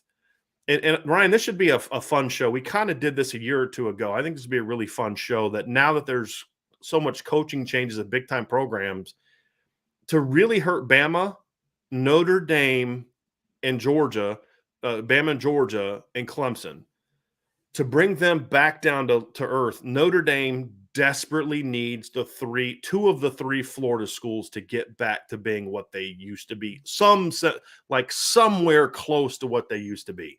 Because what's happening now is they're just getting killed in state. Well, Florida's talent's not decreasing. It's just that they're all leaving the state. They're going to Clemson. They're going to Bama. They're going to Georgia. Well, if Florida State, Florida, and Miami are just two of those three can get back to being powerhouses on the recruiting trail, that's not going to hurt Notre Dame as much as it's going to hurt Alabama and Georgia. It's not going to hurt Notre Dame as much as it's going to hurt Clemson. And that's good for Notre Dame. And so it's going to take more than just Notre Dame to do that. I mean, USC being good is good for Notre Dame, and not just in the typical reasons that we think about. Because, USC is always going to have a great quarterback. But it'd be nice if they could keep some of those West Coast great quarterbacks from going to Alabama. You know what I mean? Like, it's just one of those things, because now you've got to face them and you can handle your business there. And Alabama's got to take another rung down. So it's going to be more than Notre Dame. But Stone Eater, that was a great question, Ryan. Anything else you'd like to add to that? Yeah, no, it is a really great. I mean, I think the first and foremost is we know it's a little bit of an atypical year this year in the North as far as recruiting. So you're hurting most easily understandably, the Ohio States, the Michigans, like those Midwest powers.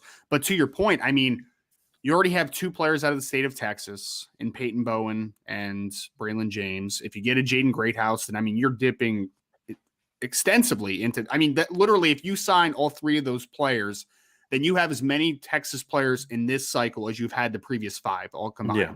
So just to put that, and then if you add Micah Bell to the mix, then you're more than the last five cycles. Like, it's extensive. And then you get a Keon Keeley out of Florida, and you maybe touch in California with a Rico Flores if you can pull that one off. And those are the territories that we always talk about that are the ones that, I mean, that's where this talent comes from. We know it comes from the state of Texas. It comes from the state of Florida. It comes from California, more than anywhere. So I think that's where you start hurting them. And I agree with you to the sense of parity in those regions as far as recruiting from the other schools, right? If a Florida can keep those kids in state, Miami, like those schools in the regions, if they can start fighting, if the Texas and Texas A&M battles those continue in the state of Texas, and then Notre Dame just plucks a couple guys out of there, a couple guys, then you're really hurting those types of regions. So yes, I think that you can compete not only in those regions, but that's where you really start seeing the parity kind of coming into the sense, right? And that's what Notre Dame's trying to get to right now. You're trying to get to the level of an Alabama, because you, in order to overtake those national powers, you have to get even with them at some point. Like, it's not just vaulting in one offseason. Like, you have to kind of steady the gap, and then you take over the gap. So yes, and it was that could be a good article. That's a fascinating question by Stone Eater, honestly. Yeah. I want us to have, it's going to be a show. So like, we're going through kind of our summer shows, and we're going to do things a little bit differently than we did last year. We're going to kind of come up with, like, we would just have during the summer, Ryan, just a bunch of mailbags every day. And I think what we're going to do this year is we're going to do our normal Notre Dame coverage, but I want us to kind of cover some bigger picture stuff. You know, we're going to have we're going to rank our top coaches, who's overrated. That we had that topic idea the other day on the show. I think this is another one, is what program's emergence is good for college football and good for Notre Dame, because I think those two things kind of somewhat go hand in hand. And then, you know, it's like, so if you want, like, I hate when people say about, you know, you should make it to where Alabama can only hire so many this, they can only pay this. And I hate that. I hate the whole idea of, well, you know, this site's bigger than ours, so they should not let them sign any more customers. They shouldn't let them pay. Forget that. Let's work harder. Let's be better. Handicapping people. Yeah, let's do a better job. Let's improve our product and make our product better and become the best. I hate that notion. So I want to see it done naturally, and there's a way to do it, and that's certain programs got to get better. And I think that's going to be a fun show. I think I'm going to put that on the list for next week. I think that'd be a really fun topic for us to discuss. No doubt about it. J.P. Buellsfeld asks, the Four Horsemen or Newt Rockne or Father Hesburgh, which is your favorite? I cannot think of any other Division I football program with a U.S. stamp. Notre Dame has had 3. I'm partial to coaches, so I'm going to have to go with Newt Rockne on that one. I couldn't name all 4 horsemen. I know that's sad, right? Because some of their names are a little, little hard for me to remember. But yeah, I'm going to have to go with Newt Rockne, because he had, to me, I mean, from a pure football standpoint, had the longest or the biggest impact, in my opinion. He was sort of the foundation of what made of Notre Dame's greatness in so many different ways. So yeah, Ryan, of those 3, you go with Newt Rockne as well? Yeah, I would go Rockne too. It's the one that I have the most extensive knowledge on, to be honest with you as well. Mm-hmm. Like you said, I guess it's sad as well, but I can't name the 4 horsemen, right? So I would probably go with Rockne, just because I feel like his impact just like resonates. No matter what age group you are, you have a general understanding of who Newt Rockne was and what his impact was, and I think that's just going to resonate forever, to be honest with you. Yeah. Like, I feel like I can name 3 of them, right? There's Crowley, I think Layden was one, Miller and Stoldreher. Is that 4? Let me look it up. That was sure. 4. I don't know if it's the right 4, but that was 4. Horseman Notre Dame. Let's look it up. So see if I got it right. Elmer Layden, Jim Crowley, Don Miller, I think it's a Dan, and then Harry Stoldreher. So yeah. You were good. Good job. I couldn't remember all their first names, but I got the last names. Do you remember who wrote the article that they gave them their nickname, Ryan? Do you remember that? Famous writer, Grantland Rice. I'm not. Yeah, there you go. Rob Osgood says, looking like June is going to be a busy month with recruits. Great intel on the IB board. Got to check it out. It's worth it. I agree, Rob. I agree. A lot of good stuff today. Sean Kane asks, what offense, Ryan, I'll kick this over to you. What offense on Notre Dame's schedule not named Ohio State matches up best with the Notre Dame defense? I wouldn't say OSU or USC, because their O-line will get destroyed. That's a good question. So which offense matches up best against Notre Dame from a negative standpoint for Notre Dame, right? So whose offense should give Notre Dame the toughest matchup? That's a really good one. That is a really good one. I'm looking up the I'll tell you, I'll be honest with you. I need to see who ends up starting at quarterback. Okay. But I think a case could be made that it could be North Carolina. Just their line, I have similar issues, but Josh Downs is a dynamic player that's every bit as dynamic, if not more so, than Mario Williams. The reason I say the quarterback, Ryan, because the one thing that has been a bit kryptonite to Notre Dame is a mobile quarterback. And depending on who wins that job, there's a chance they could have a very mobile quarterback. on that roster. And we saw what happened last year with a guy like Sam Howell, who's not necessarily a great runner. I mean, good runner, good athlete, but he worked Notre Dame running the ball. So as I look at him, like, give me a team that has a quarterback that can do damage with his legs. That's not really – I mean, Caleb can run. Caleb's a good runner. I mean, but he's not a guy that I'm like, wow, he went out and ran for 100. You know, I don't see that. But if North Carolina, depending on who starts a quarterback, it could be them. I think the other one would be, is there a team that can be big and physical and control the clock? BYU would be another one that I would think about in that regard. BYU's interesting. Yeah, they're interesting. They got a good quarterback coming back as well. Yeah, Jaron Hall's a pretty good quarterback in his own right. You know, the team that I think is going to be a little bit of a pesky team. So this is the team that I wanted to mention real quick was Syracuse, honestly, because you mentioned the Schaefer quarterback. Schaefer, Shader, he can run. They have a good running back in Sean Tucker. And I actually just watched their left tackle, Matthew Bergeron, recently. He's a dude, man. Yeah. He's pretty good. He's a draftable player next year. So their best receiver left. That would be my only thing there is I just don't think they have enough in the pass. See, they're the opposite of the other teams we're looking at, right? Like USC and North Carolina, it's like, can they do well enough in the trenches to give Notre Dame problems? I think we would both agree that North Carolina in the 7-on-7 is going to give problems because they got some athletes over there at receiver. Same with USC, but the line is the question mark. With Syracuse is the exact opposite. With BYU, the exact opposite. Like, does BYU have the athletes on the perimeter to give Notre Dame problems? They've got the quarterback and the lines, I think. Syracuse, same way. That Syracuse offensive line was sneaky solid last year. I mean, Sean Tucker had a really good year, and he didn't do it all by himself. Yeah, I'm telling you, the left tackle was a good player, man. Yeah. Like I think I put like a 4th-round grade on him. He's a pretty good player. He's a Canadian kid, and like I said, the Garrett Schrader kid that was at Mississippi State at one point, he's a really good athlete, man. He's a big kid too. He's like 6'4", 220 something. Like I think off that Reed game, especially because Notre Dame's going to have some defensive ends next year that you're going to be like, yes, I want to get their ears pinned back a little bit. Running that read option that they're going to run out there in Syracuse, I think can slow them down just a little bit. So I just think that element of that inside zone read kind of situation that Syracuse is probably going to be running a lot, I think that can give you a little bit of tough time. Yeah. Like it's going to make you think, if anything else. There's going to be a lot of moving parts to it. Sure. I think another team I'd say is if BC would have had a couple of those linemen that could have come back, like Tyler Vrabel, I still can't believe he went pro early. That made no sense to me. And then he went undrafted. You'd think with his dad that he would have a little bit better guidance than that, unless he just didn't want to be in college anymore. That was odd to me. It was really odd. Yeah. But I mean, skill-wise, BC's got some dudes coming back. I mean, Zay Flowers is, in the conversation of who's the best receiver that Notre Dame's going to face this year. I don't know if I'd go with Zay, but he's in the conversation. That's for sure. Yeah. George Takis is a good football player. They've got other good receivers. I mean, I think Jalen Gill's still there. Jalen Gill, the running back they have went for over 1,000 yards. Yeah, he went for over 1,000 last year. And of course, I will say this: they got some athletes. Yeah, and they might be losing 4 out of 5 offensive linemen, but I mean, traditionally, Boston College develops offensive line pretty well. And the one that they do have coming back, Christian Mahogany, is a really good guard. So he's a good football player. Yeah. So I think Boston College, Zay Flowers is going to give you a lot of tough matchups on the outside, or even working in the slot a little bit too. But I just don't know. Like Jalen Gill's a good player. They have another wide receiver who's a taller kid who's a solid player, but I don't know if they have anybody else outside of Flowers that's going to stress you from an athleticism. See, here's where I'm going to somewhat disagree with you on that. I think that they have guys that to me can give you problems because you have to focus on Zay Flowers and you have to focus on their 6'5", 240-pound quarterback who scrambles all around, and then you lose contain and he throws it over your head. Like, it's that kind of stuff with BC that scares me more than just Phil sitting back and picking you apart and hitting this receiver, that receiver, this receiver, the other receiver, to your point, right? Yeah.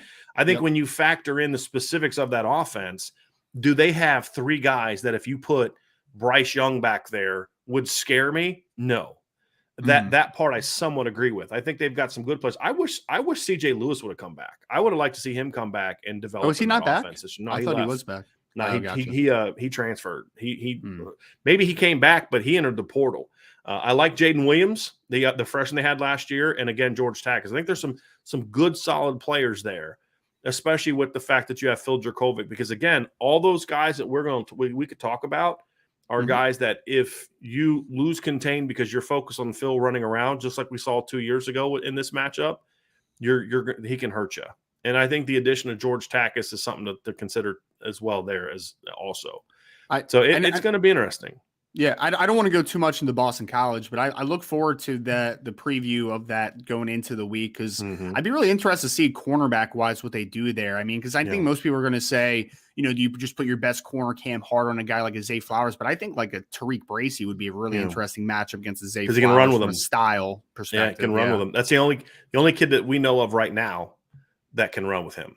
Yep. So, yes, that's a very, very interesting point, Ryan. Very interesting point. Irish Gordian Knot, who was your childhood favorite player? Mine was Tom Zbikowski. So he just kind of aged himself. So he's a younger Notre Dame fan.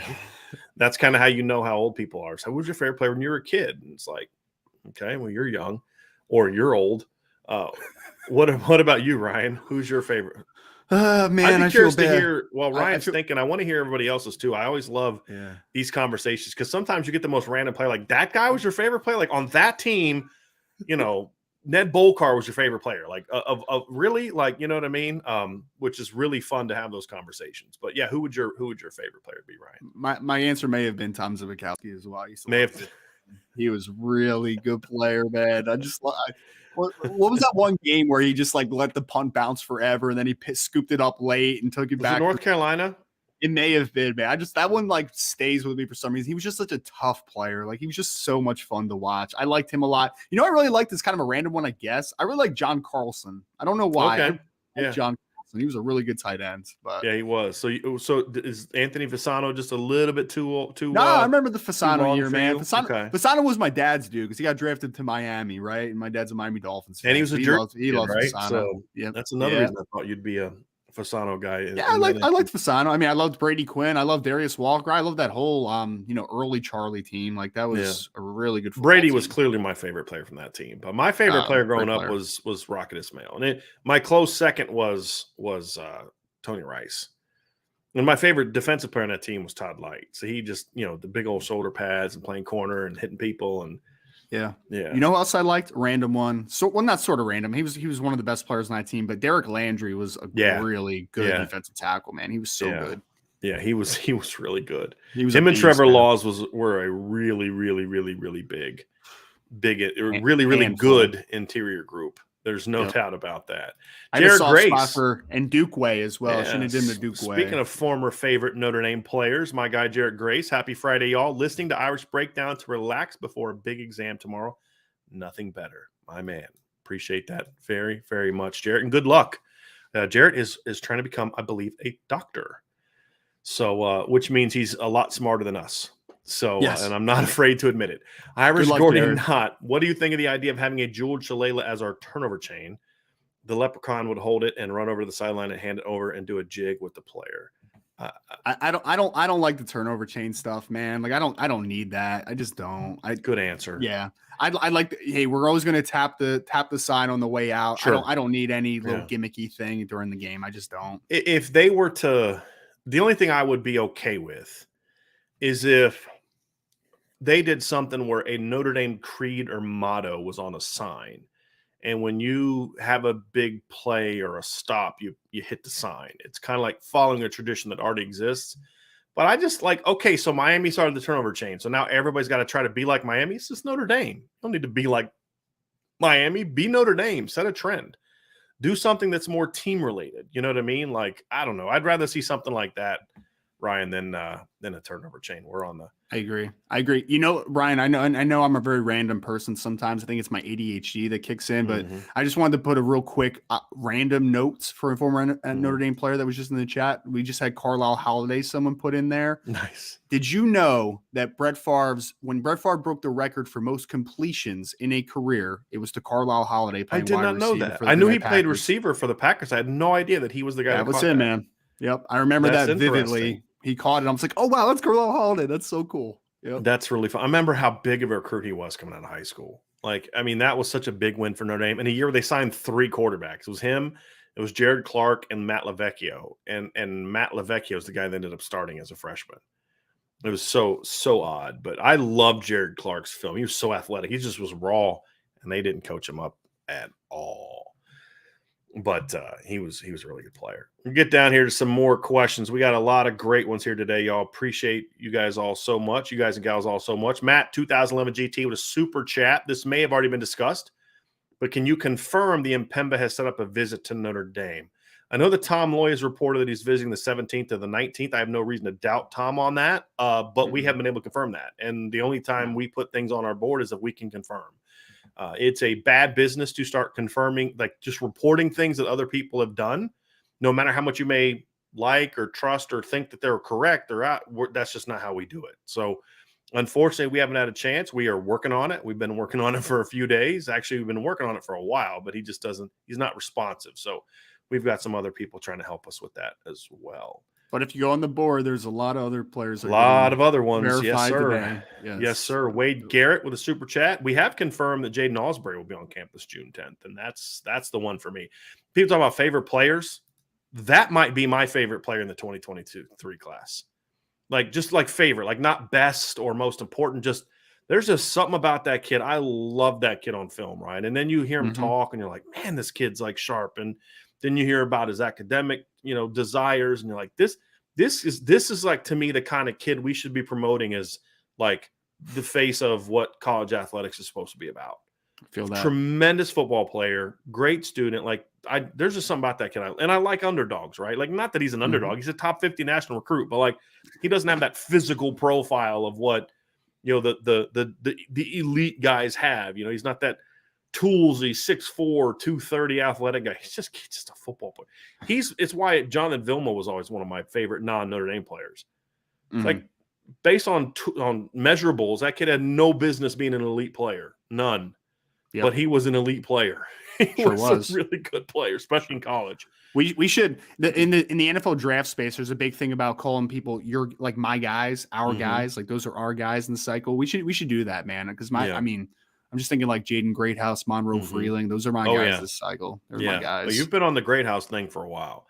Yeah, that's fun. Like, just kind of like pick we should do a show like our 5 favorite recruits in this class. Not best, but just 5 favorites. Yeah. Just got, for whatever reason. I just love watching this kid play.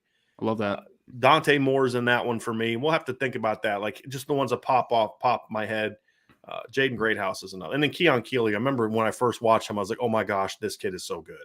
When they first offered him, I was like, they got to get this kid. They got to get this kid. Jason Moore is another for me. Man, that kid is, he's really a freak. He's really good. And he's fun to watch. He's like, it's just like, man, this kid's got so much tools and a motor. Yes, absolutely. Patrick Tolan, best favorite player. Thank you for the super chat. Pat Kuntz. So that's an like I said, random players. Always have these random guys. Wade Garrett with a super chat. Hi guys, sorry if you've talked about this before, but what is the time frame for Logan Diggs to be out from his surgery? Will he miss time this season?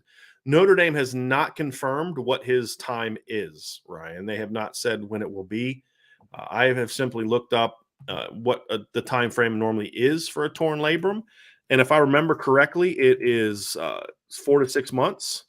I've torn both labrums in my shoulder. I think mine was about 6 months. That was a long time ago at this point, but just from a general sense, 6 to 8 months, excuse me, is what it is. So I just looked that up. 6 to 8 months to be fully back and ready to go, which would, surgery happen in early May, late April, excuse me. So that would put him out into the season.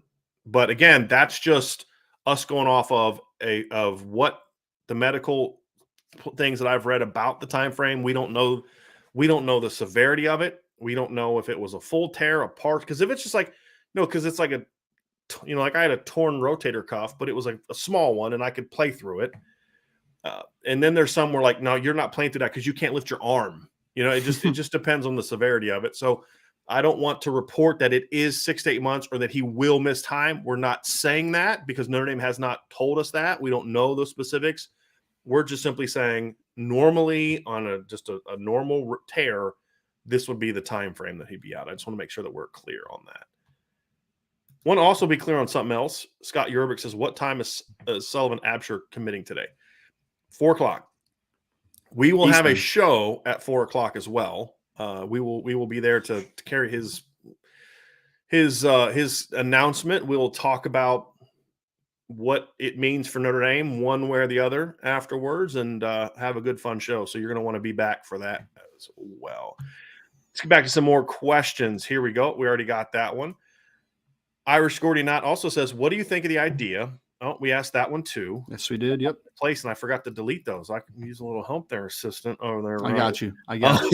You take them out after I ask them, so I don't look like an idiot and bring up 3 questions I already had. It's your job here. Like, what would you say? Sorry. Do here? Sorry. Make sure I don't look like an idiot. I'm the chat guy. I'm the chat guy. I got you. I'm finding the questions. You take them off when I've asked them. So I'm kidding, obviously. John Leahy says, will we see the February signing day become relevant again, or will most classes be signed by the early signing day? I think everything, John, is cyclical, right? Like there's going to be something that happens, some rule where you're going to get, I don't think we're ever going to see February be like the mass recruiting signing period until the rules change. Like if they were to go to a summer signing, which is what I think. How is it an early signing period when it's a month and a half before the normal signing period? That makes no sense to me. Right? So it just seems dumb. I personally think a signing day should be like a late July.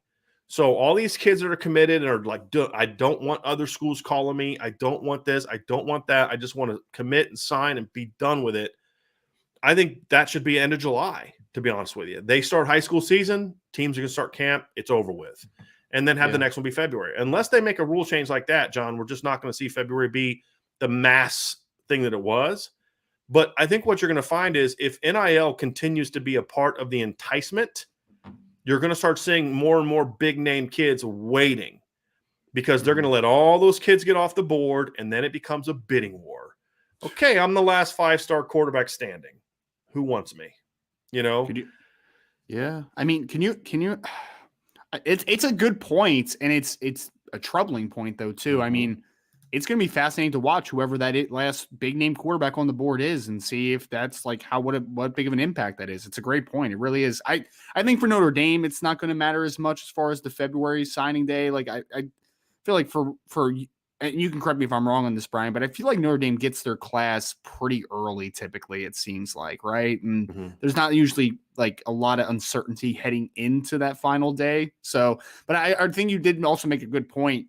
A month and a half spring out of the 2 signing days is very odd. I agree. I feel like it should be like a 6-month difference, 4-month difference, like something that's a little more substantial than a month and a half. It just doesn't seem like enough separation. Right. I agree. John Murray, who do you feel are the most effective tacklers in the Notre Dame secondary, corners, and safeties? Well, I think Brandon Joseph, if he gets back to being the guy he was in 2020, is a very good tackler. I mean, he missed a lot of tackles last year, but he was playing out of control a lot more last year because he had. Yeah, he's not like a heavy hitter, but he's just a really solid wrap up tackler. Yeah, I agree. I think Cam Hart has high upside as a tackler. Like he makes some tackles where you're just like, wow, it needs to get more consistent. But there's some high level tackles on his film for a corner. One of the concerns I have about this defense is the fact that I can't just sit there and say, boy, of these really good tacklers. I mean, Houston Griffith hasn't been a good tackler. DJ Brown is good if he can get his hands on you, but he's just not good in space. Yep. Ramon Henderson has been good in limited time, but it's just not enough knowing him. Xavier Watts is a pretty good tackler. He's a guy that's been a good tackler. You know, Tariq Bracey's an underrated tackler. He's just not real big, so he can get kind of trucked. But like when he was outside of like a couple game stretch in 2020 when he'd kind of lost it, Tariq's a solid tackler. He's just got to, he's not strong, so sometimes he gets a little bit engulfed in blocks. But when he has to tackle in space, right, I think he's a pretty good tackler. Clarence Lewis is an okay tackler. I think he'll take a jump this year. Because we forget, he was just a sophomore last year. He's a young kid still. He's solid in the run game. Yeah. It's not bad. He'll get better as he gets older and stronger because he's a willing tackler. That's the thing about Clarence. He's a willing tackler. And I think now with more experience and all that, I think it's good. Here's a good question go ahead, Ryan. Oh, go ahead. Oh, no, I was just going to say, so would you agree to the fact of, like, let's say the top 3 tacklers right now in the secondary? My answer would be Cam Hart, Brandon Joseph, and Tariq Bracey. Would you agree with that? Or would you disagree? for their position. Obviously, Yeah. a safety should be a better tackler than a corner. Yeah. Right. Yeah, like kind of, yeah. I'd say I'd want to think more about Lewis versus Bracey, but my initial reaction would be say yes. Fair. Yeah, because especially when you consider factors, like Cam being a corner in his first year. But yeah, outside of that play against Virginia Tech, I thought Cam was a really, because part of being a good tackler to me, and this is the reason that I hesitate with Tariq, because if Tariq's not being blocked, he's a really good in-space tackler. And that's not meant to be an insult. It's like, because some guys aren't. DJ Brown's not. I mean, he's not elusive. He takes bad angles. He just, in the past, hasn't been a good tackler. Hopefully that changes. But the problem with Tariq is Tariq struggles to get off blocks. I think Clarence does a better job of block destruction because he's just bigger and stronger than Tariq is. So if Clarence can become better at the point of the football, I think he could get past Tariq. But as far as just when they arrive at the football, Tariq's, yes, is in that conversation, if that makes sense. So, yes, we'll see. We'll see. Here's a good one I've been waiting on people to ask. Saw that the ACC is thinking of about a 3-5-5 schedule. How will this affect Notre Dame? So is it 3-3-5, right? Isn't it a 3-3-5 schedule? I could be wrong. But basically, sure. the point is they're going to get rid of the proposal is to get rid of divisions, and then you have like 3 rivals that you play all the time. Here, let me pull it up and read what they have. Let me just find it here real quick, because it's a 3-5-5. Okay, it is a 3-5-5. Still thinking defense. Okay, so it says here that the proposal is a scheduling model in which league teams will play 3 permanent opponents, so it'll be like rivals, then rotate through the rest over a 2-year period, 5 1 year, 5 the next. So it's basically trying to get more teams on your schedule more consistently, which I'm fine. I think that's smart. I hate the fact that Bama and Georgia almost never play in the regular season. It's stupid. And it's done on purpose. It's a way to manipulate your schedule to where your best teams don't play the best teams from the other league. Like, I'm trying to remember Ohio State and Iowa. Mm-hmm. Let me look this up, because that's another one that I've always wondered, like, well, that's kind of weird, but like, why don't they ever play more often in the regular season? Right. So the last time that they played was 2017, a game that Iowa won 55-24. They've had some really good games before then. Ohio State had a 10-point win in 13, 3-point win in 10, 3-point win in 09. Like, they've had some competitive games. 04, Iowa beat them.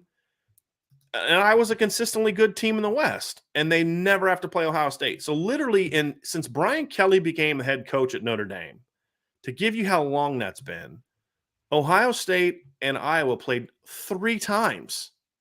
Mm-hmm. That's it. So Ohio State gets to duck arguably the best program, second best program in the West in a 12-year period. They only got to play them 3 times, right? I just, I don't love that. I don't think that's how it should be. And I just think you should see teams more often. Maybe you don't play as many teams as much, because that's the thing is, in the divisions, you're going to play 6 teams every year. Mm-hmm. It's now getting rid of how many teams you play every year. So, that's something, Ryan, that I'm attracted by that notion. Yeah. But it would have, there's still, even then, there's still some kinks I think you'd have to work out a little bit, in my opinion.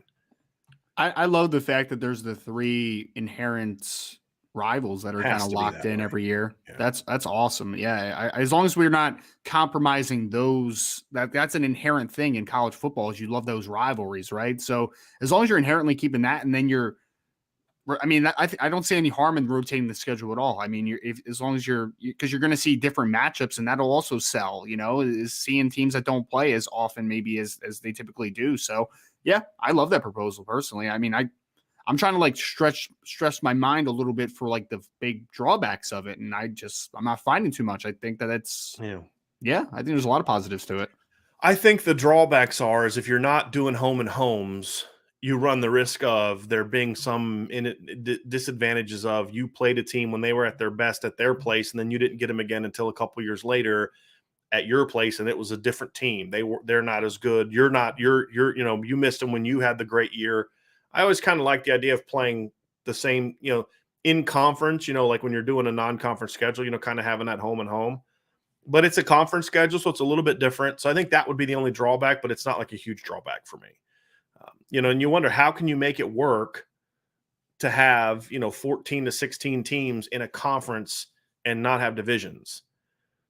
And I think this is a way to try to make it work, and then you're playing 8 conference games and you still have all your room for your 4 non-conference games. So it's a very interesting. And my understanding is it doesn't impact Notre Dame's schedule with them at all, because number one, the ACC is not willing to pay Notre Dame that big of a fine for getting out of their scheduling thing, but it doesn't change the number of conference games at all, right? So like the only way it would maybe impact Notre Dame is if the ACC went to a 9-game conference schedule. They may say, like, we got 9 games plus 5 teams a year, already have Notre Dame built in. It's not changing anything in regards to when they would play conference games, how many conference games they would play. It just changes who they're going to play in conference. So it has no impact on Notre Dame at all. It won't have any impact on like non-conference, non-conference like rivals. So like it won't have any impact on Clemson versus South Carolina, Georgia Tech, games like that. It won't impact at all, I don't believe. It just means, okay, so you don't play the same 6 teams in your division every year. You're only going to play 3, and then the rest is going to be more of a mix-up. So it'll be interesting. And then the other thing I don't necessarily love about it is I have to again look more into the 5-5. But is it the same 5 every other year? Like, I just would need to know more about it, because then that could have some issues as well. Like, okay, so you're that team that gets stuck into every other year. You've got to play Clemson, Florida State, Miami, and Louisville all in the same year, right? Like, how you're going to mix that group up, it's be kind of interesting to see how all of it plays out. But good questions on that. Tyler, is it possible we land CJ Carr and Julian Sand?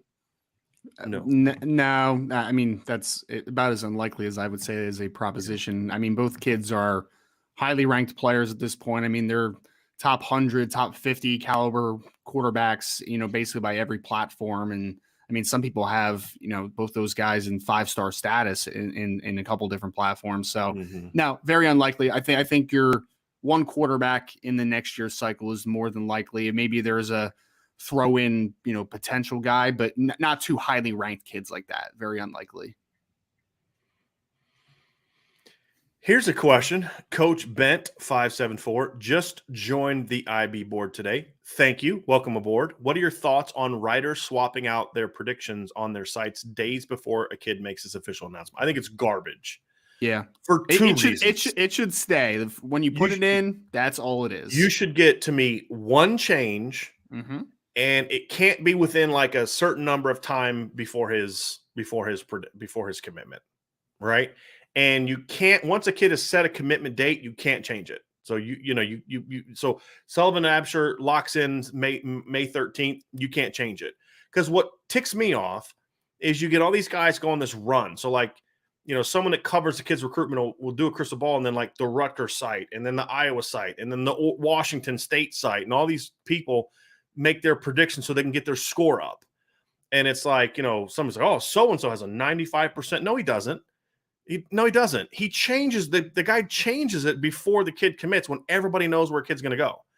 And that's garbage to me. So not only is it like give you an accurate representation of a guy's prediction model, like I had somebody say, well, so-and-so is really good at predicting guys are going to. I was like, based on what? Was present? No, because he changes it, right? Like, guy had this the whole time until everybody knew it was going to be this, so he changed it. That doesn't tell me anything. And then there's a part that I hate, Ryan, that it's the whole you're taking a kid's moment. Like, there's no doubt where Sullivan Absher is going to go at this point in time. There was not a question. There was no question about who Devin Houston was picking on the 7th. And I don't love that. I don't love that. And that's what I dislike about the crystal balls, and that's why we don't do it. And we don't do something like that. It's just their rating should be at least knocked somehow if you do a last-minute switch. Like, there should be some deduction or something, because it's very misleading to your point there is like, yes, I mean, especially a kid that's involved with Notre Dame, right? Like, leading up to it a couple days beforehand, we know where they're going. So that's not, you didn't predict anything. Like you knew what the outcome was going to be. Right. So your rating should definitely be affected somehow if you're doing something like that. There's no doubt.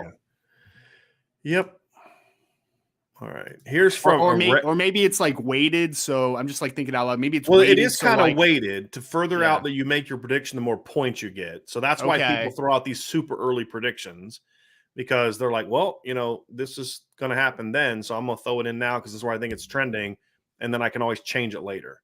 Mm-hmm. So I think if you do it later, you're going to, there's a lot of different things, but they're not doing it for accuracy, or they're doing it for clicks. That's the reason they do it. It's all about page views. It is primarily a advertising revenue operation, and that's why they do it. And like, I know I've known writers that work for 247 that hate doing it, but they have to. It's part of, and that's the nice thing for us is like what I love about SI is they don't tell us to do anything. Just put out quality content, put out good journalism, put out good analysis, and have some integrity and make us money, right? That's it, right? And it's never been like, hey man, you should put this kind of stuff out because it's super clickbaity. Like they've never said that to me.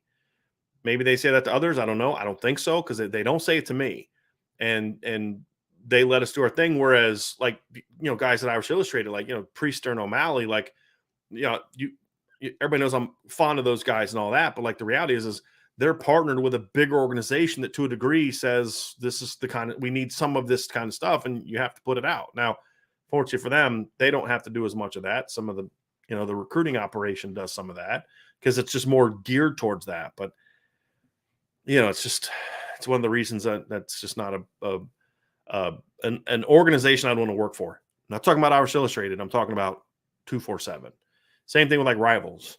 I had my fill working for a company like that. Hard pass moving forward. Here's a question from Red Text Run. Dane Chris's name is always overlooked when big-time quarterback recruits are discussed. How is he perceived as a prospect, and why didn't he pan out? It's a big-time prospect. There were some people I knew that actually thought he was going to be better than Jimmy Clausen because he was 6'5", he was 230, he was a good athlete, and he had a bazooka for an arm. The problem with Dane was a few things. Number one is he had a super long release that he couldn't control his release point, which created some inaccuracy. There would be times, I think of the Hail Mary he had at the end of the Michigan game, that he literally threw into the stands. He just because he couldn't control his arm strength. And he had a long release, so the ball would come out late at times, and he wasn't super accurate. Because the key to being an accurate quarterback is, can you control your release point? And that, to me, is the most important thing, because you can have all the feet and everything, but if you can't control your release point, you're not going to be an accurate thrower. You're not going to be an accurate pitcher. It's all about the release point. That's why hand size is so important. So right. Not to cut you off. Right. No, it's very true. And the guys like Michael Vick are the anomalies when it comes to that. Right. That's the concern. And so when you look at Dane, that hurt him. I don't think he ever quite got down progressions super fast, because I don't think he had a ton of experience when he got to Notre Dame. The knee injury hurt him. I thought Dane did some good things up until the knee injury. He was not the same player when he was coming back. But, I mean, I've said, Dane Chris was terrible. I was like, yeah, you need to go back and watch the Michigan State game in 2010, because Dane was pretty flipping good in those two games. And all I know is when he got hurt in 2010 against Michigan, Notre Dame had a lead and was outplaying Michigan. When he got hurt, they weren't anymore. You know what I mean? And, Michigan State game, he had 32 completions, 369 yards, 4 touchdowns. He had 304 yards against Stanford. Didn't play great in that game. I thought he played well against Michigan State or Western Michigan, 255 yards, 3 touchdowns. And then he played really terrible against Navy, and then he got hurt against Tulsa, and he was never the same guy after that. Did he did that knee injury hurt his was he a good athlete coming out? Or was he wasn't as athletic. He wasn't as mobile, but we never saw him. I mean, he only started one game after that, and he got benched at halftime. So I don't know. And I think by the time he got to Kansas, his confidence was just completely shot. I mean, he wasn't the same kid. But I think the final piece that really hurt Dane more than anything was playing for Charlie Molnar and Brian Kelly. It was just bad combination. Charlie Molnar is one of the worst coaches I've ever seen in my life. And when you are the worst quarterback coach at Notre Dame of the last 15 years, that's bad because that means you're competing with Mike Sanford. And to be worse than Mike Sanford is bad. And he was worse than Mike Sanford because at least Mike Sanford was a decent guy, at least to me. But he's just a bad coach. Charlie Molnar was not only a bad coach, he was an a-hole. And and some of the stories I've heard from some of the UMass players is pretty appalling. There's a reason Charlie Molnar is not coaching at this level anymore. Michael Rice, do you think we will go more up-tempo this year? Kelly did it at Cincinnati, but not at Notre Dame. OSU does it, and I see advantages. Michael, I think it's one of those things. Ryan, I want to get your thoughts on this. I'm a big believer that I think up-tempo works if that's who you are. I'm someone who doesn't believe that there's like one way to do it. I think there's advantages to up-tempo. Absolutely. There's been times in the past, especially last year, where I thought it was a huge advantage. And that's why I push for tempo, Michael, because like you had an offensive line that couldn't pass pro for a pro style offense. Pro style offense has to have some level of 5-step drop and play action to really be effective. And you need certain concepts, Ryan, that are a little bit more, developing and some different ideas. And if you can't pass pro, you can't run that offense. And so I thought last year, Michael, that there should have been more tempo. And then they went to that later. They did a little bit more. They weren't like pushing the tempo, but they went a little quicker. And I thought it worked for them. I think in an offense like North Carolina, you have to have some tempo for that air raid to work. I don't think you can run an air raid in a normal snap the ball at 5 seconds thing. It just doesn't fit. Yeah. And so I also think there's some disadvantages to being in a tempo offense. So I think I could sit here and I could tell you, we could talk for 10 minutes about why going tempo is a bad idea. And then we could spend the next 20 minutes talking about why it's a good idea. And then we could do the same thing with pro style, right? And in a more methodical approach. I'm a little bit of an in-between kind of thing. Like for me personally, I would be more of a pro style guy with a little bit of a sense of urgency to it, right? So like I want to get lined up. I want to see what they're doing. I want to be able to come out and do that at times. But I also like the idea of being able to motion and shift and mix up personnel and doing things like that, which you can't really do in a tempo offense. It's just you just line up and you can maybe make one motion and then you go. So I'm a bit of a traditionalist in what I personally like. I also think for Notre Dame, they can recruit to that a little bit better. I think that type of offense fits tight ends better than an air raid, which is geared more towards the Mark Andrews type of tight ends. I don't think it's necessarily as effective for a Michael Mayer type of tight end, if that makes sense. It doesn't mean you can't be effective. I think it's better. So I think it fits the personnel a little bit better. But what it comes down to at the end of the day, Michael, is you have to decide what you want to be. Do you want to be about tempo and space and doing all that kind of stuff, which is going to have to be gear your offense one way, or do you want to be more about precision? And I think Notre Dame cares more about precision. I think Tommy Rees is more of a pro-style guy that it's more about, I don't need to run 90 plays. I want to run 65 at a very efficient level where we're trying to maximize what we're doing. I think both of them work if you have the right coach. It's the same thing with defense. I don't care if you're a 3-4, 4-3, 4-2-5, 3-3-5. If you know it, and if you can coach it and teach it, and if you can recruit to it, it can be effective. And that's part of the reason I don't believe in the veer, because I don't think you can recruit to it to win championships, right? What big time players are going to want to run the veer? I think it's hard to recruit coaches to it because there just aren't a lot of veer. I mean, it's practically speaking, nowadays it's just harder to go find a coach that can coach the veer because they've never coached it before. It's just not a prominent thing. You can find air raid coaches anywhere, pro style coach anywhere, because there's so much carryover to it and coaching the air raid. And if you're a receivers coach and you're coaching the air raid, you don't have to be a genius. It's pretty simple, but if you're going to be a receivers coach coaching a pro style offense like Holman Wiggins was at Alabama, so I liked him. If you look at Jamarcus Shepard at Purdue, those are guys running pro style offenses, meaning their receivers have to know like 20 plus different route options in the style of their offense. And so I just think it depends on who you want to be. I don't think this year for Notre Dame, they're going to be a tempo team. I think not being able to go tempo would be a mistake. You have to have that in your hand. Like man, they're just kicking our butt and they got our number. So you know what we're going to do this next series? We're going to come out and we're going to go. Yeah. I think you got to have that in your tool bag. I don't think it needs to be who you are all the time. And so I think it's easier for a pro style team to speed up than it is for a tempo team to slow down. And so that's kind of my thought. So I don't think they're going to be more tempo. I think they're going to prefer precision over tempo this year. Execution over tempo is what I think that they're going to do. Well, I think identity is obviously very important. I mean, that is, understanding of what you are and what you do best. I think it also depends a little bit on the situation, the team that you're playing, right? It's like if you're playing a defense where they're down a couple players and they do not have much depth to it, then you might want to tempo them a little bit because you're going to tire them out a ton. If you're going against an offense on the other side that is a potent offense, I might want to slow the pace down a little bit to make sure that my defense is not on the field a ton. I might want to work the clock a little bit. I mean, when you look at deciding factors in a football game, time of possession is usually a really big parameter to who wins a football game. It's usually very important. That field position, like those are some of the things that really kind of come to the winning formula to a degree. So I believe that you can win in both ways. I believe, though, that it's very dependent on who you're playing. There's a lot of factors into whether, but I agree with you to the simple fact that you need to have it possible, right? To be the best team, you need to work at different paces. Like there's not one pace, in my opinion. You need to be able to work different opportunities from different levels, because there's going to be times where you need pace. There's going to be times where you need to slow things down. I think it has to be in your pocket, but I think it's largely dependent on who you're playing against. I think that those factors kind of come into play as well.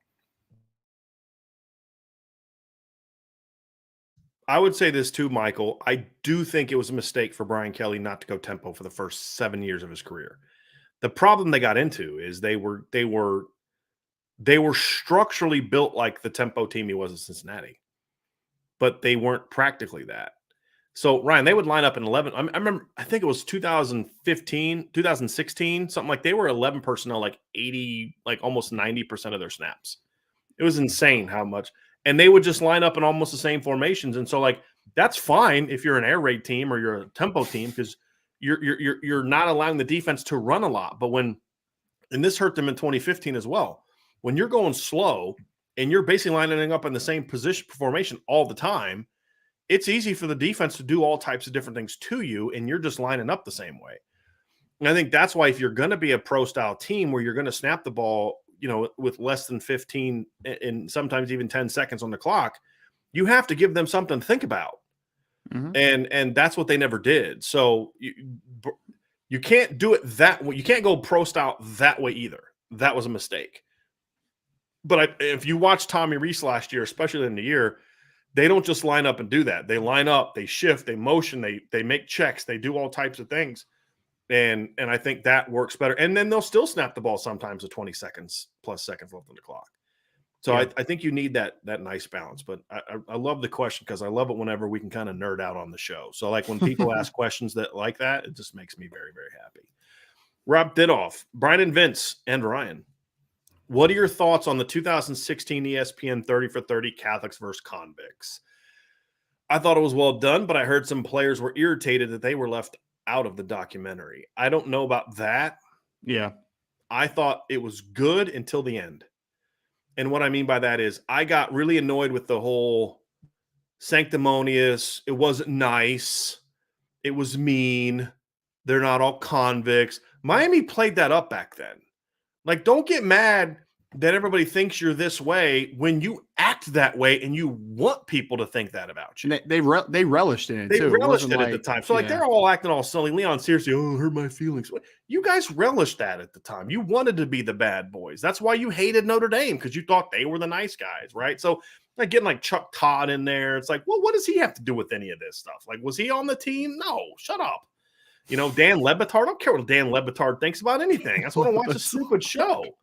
That's funny. And so it's like that annoyed me, right? Like, they should have only interviewed players and coaches and people that were around. Like, they interviewed the one guy that was the SID at Miami. I thought he brought a unique perspective of like what, that's fine.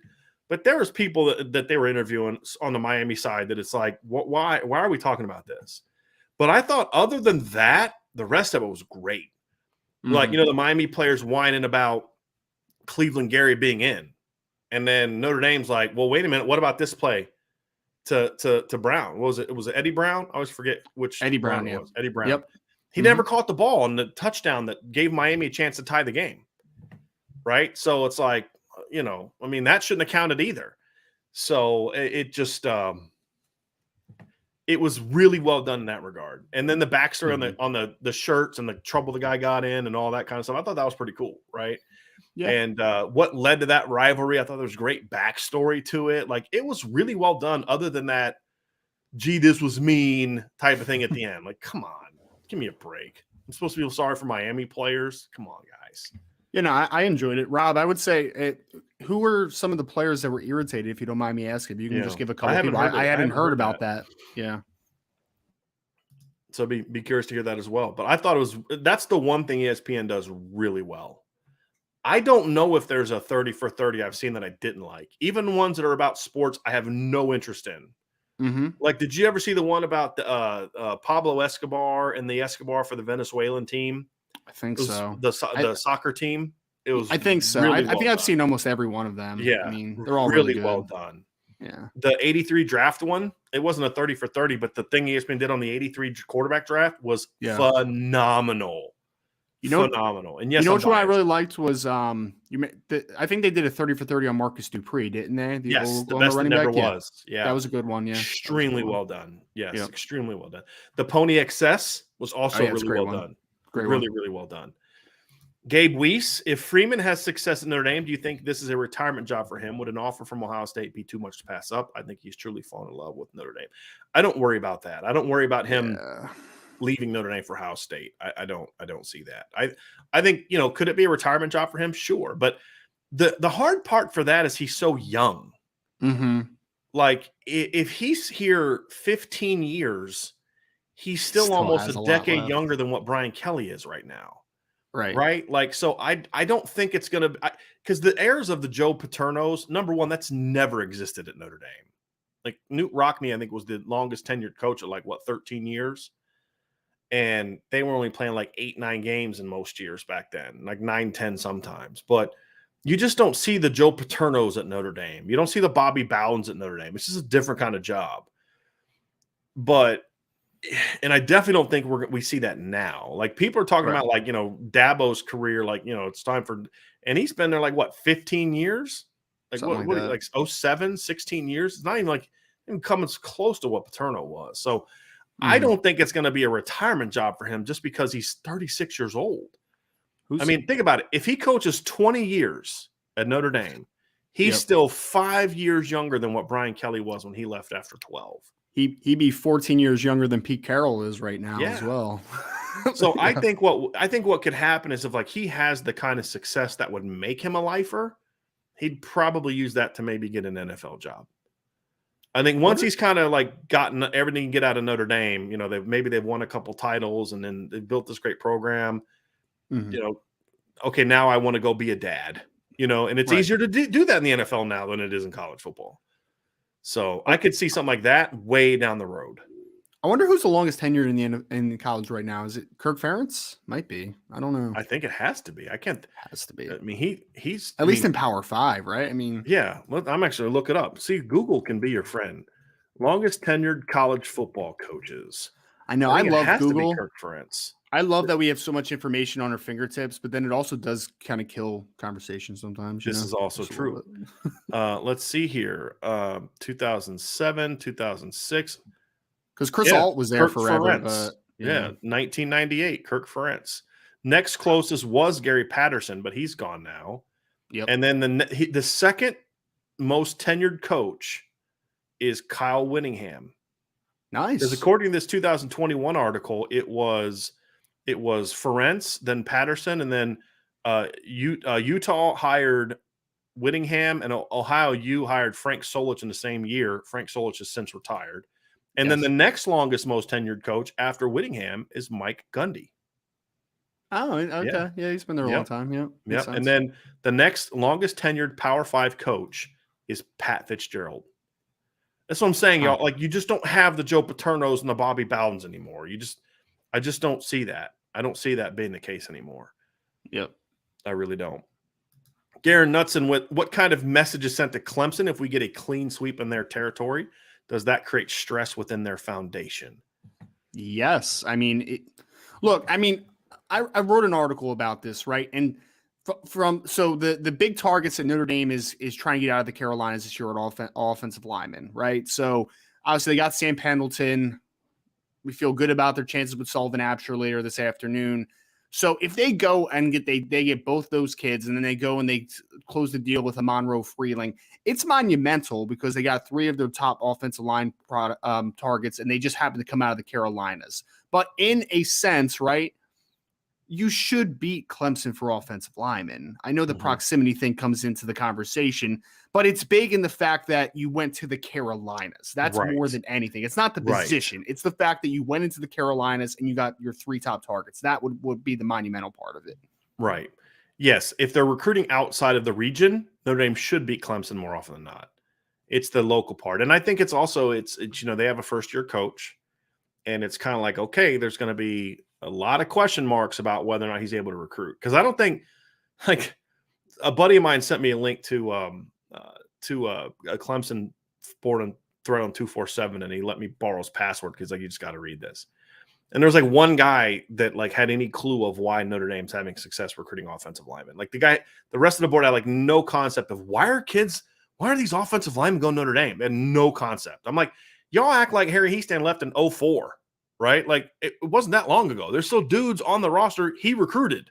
Like, no concept. Because what I have learned in the last 5 years, especially, but in the last couple of years, there are so many football fans that don't pay attention to anything but their team in Alabama.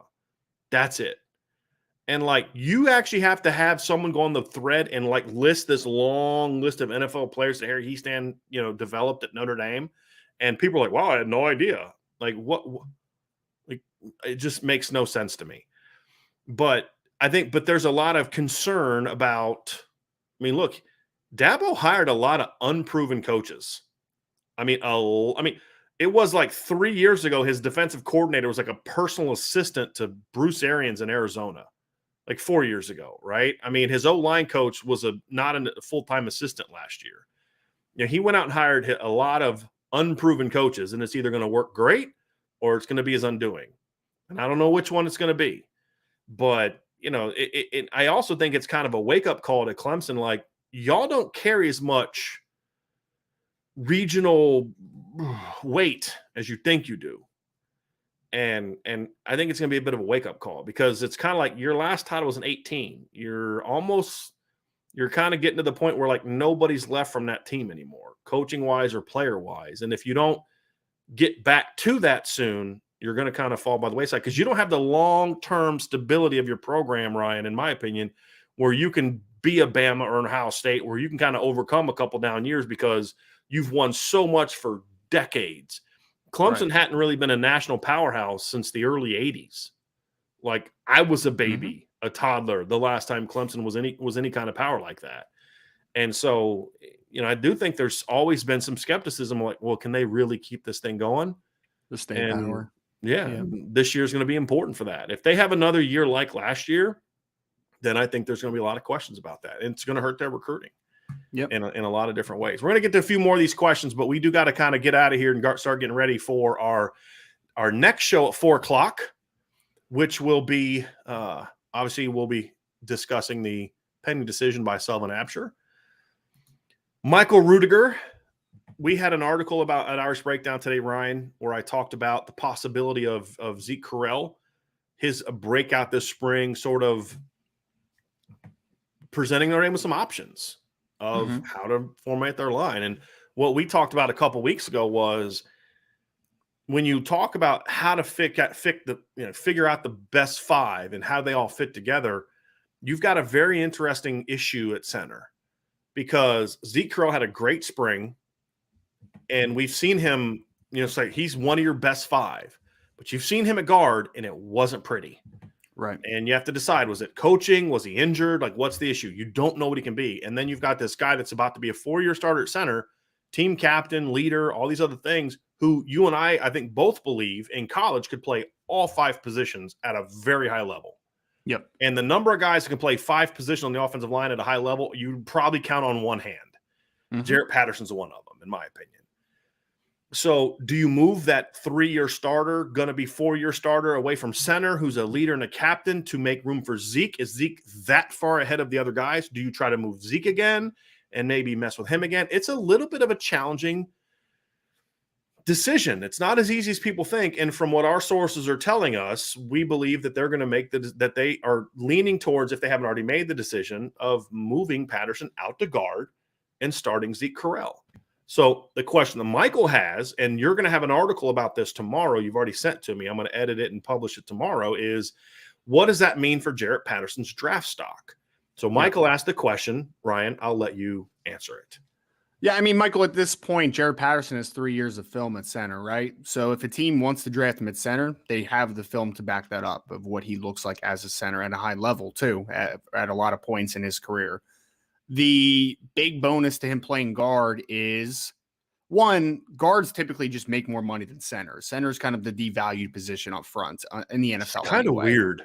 It is kind of weird. I know. I always thought like left tackle, right tackle, center. Like that would be kind of my hierarchy of offensive line. But for whatever reason, the money talks and guards make more money than centers on the next level. So the thought that he could maybe potentially play guard helps him from a money perspective, right? If the team says, wow, you look great at guard, I'm going to draft you to play guard, that's fantastic. But then the other thing is, so now he could play center, maybe he could play guard. If he could do both of those things, you make yourself more valuable. And then the other sense of, we all think, and I mean, I can at least speak for myself, I think Jarrett Patterson is going to be a starter long-term on the NFL level, whether that is at center or at guard.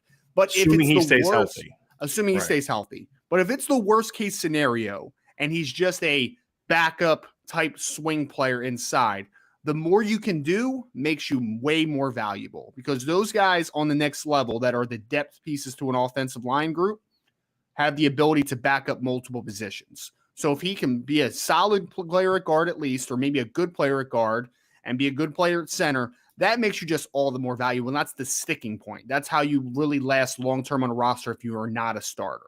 But I think it does help you. And I mean, honestly, I don't think there's any negative to it, because it's not like he doesn't have a ton of film at center. He has a ton of film.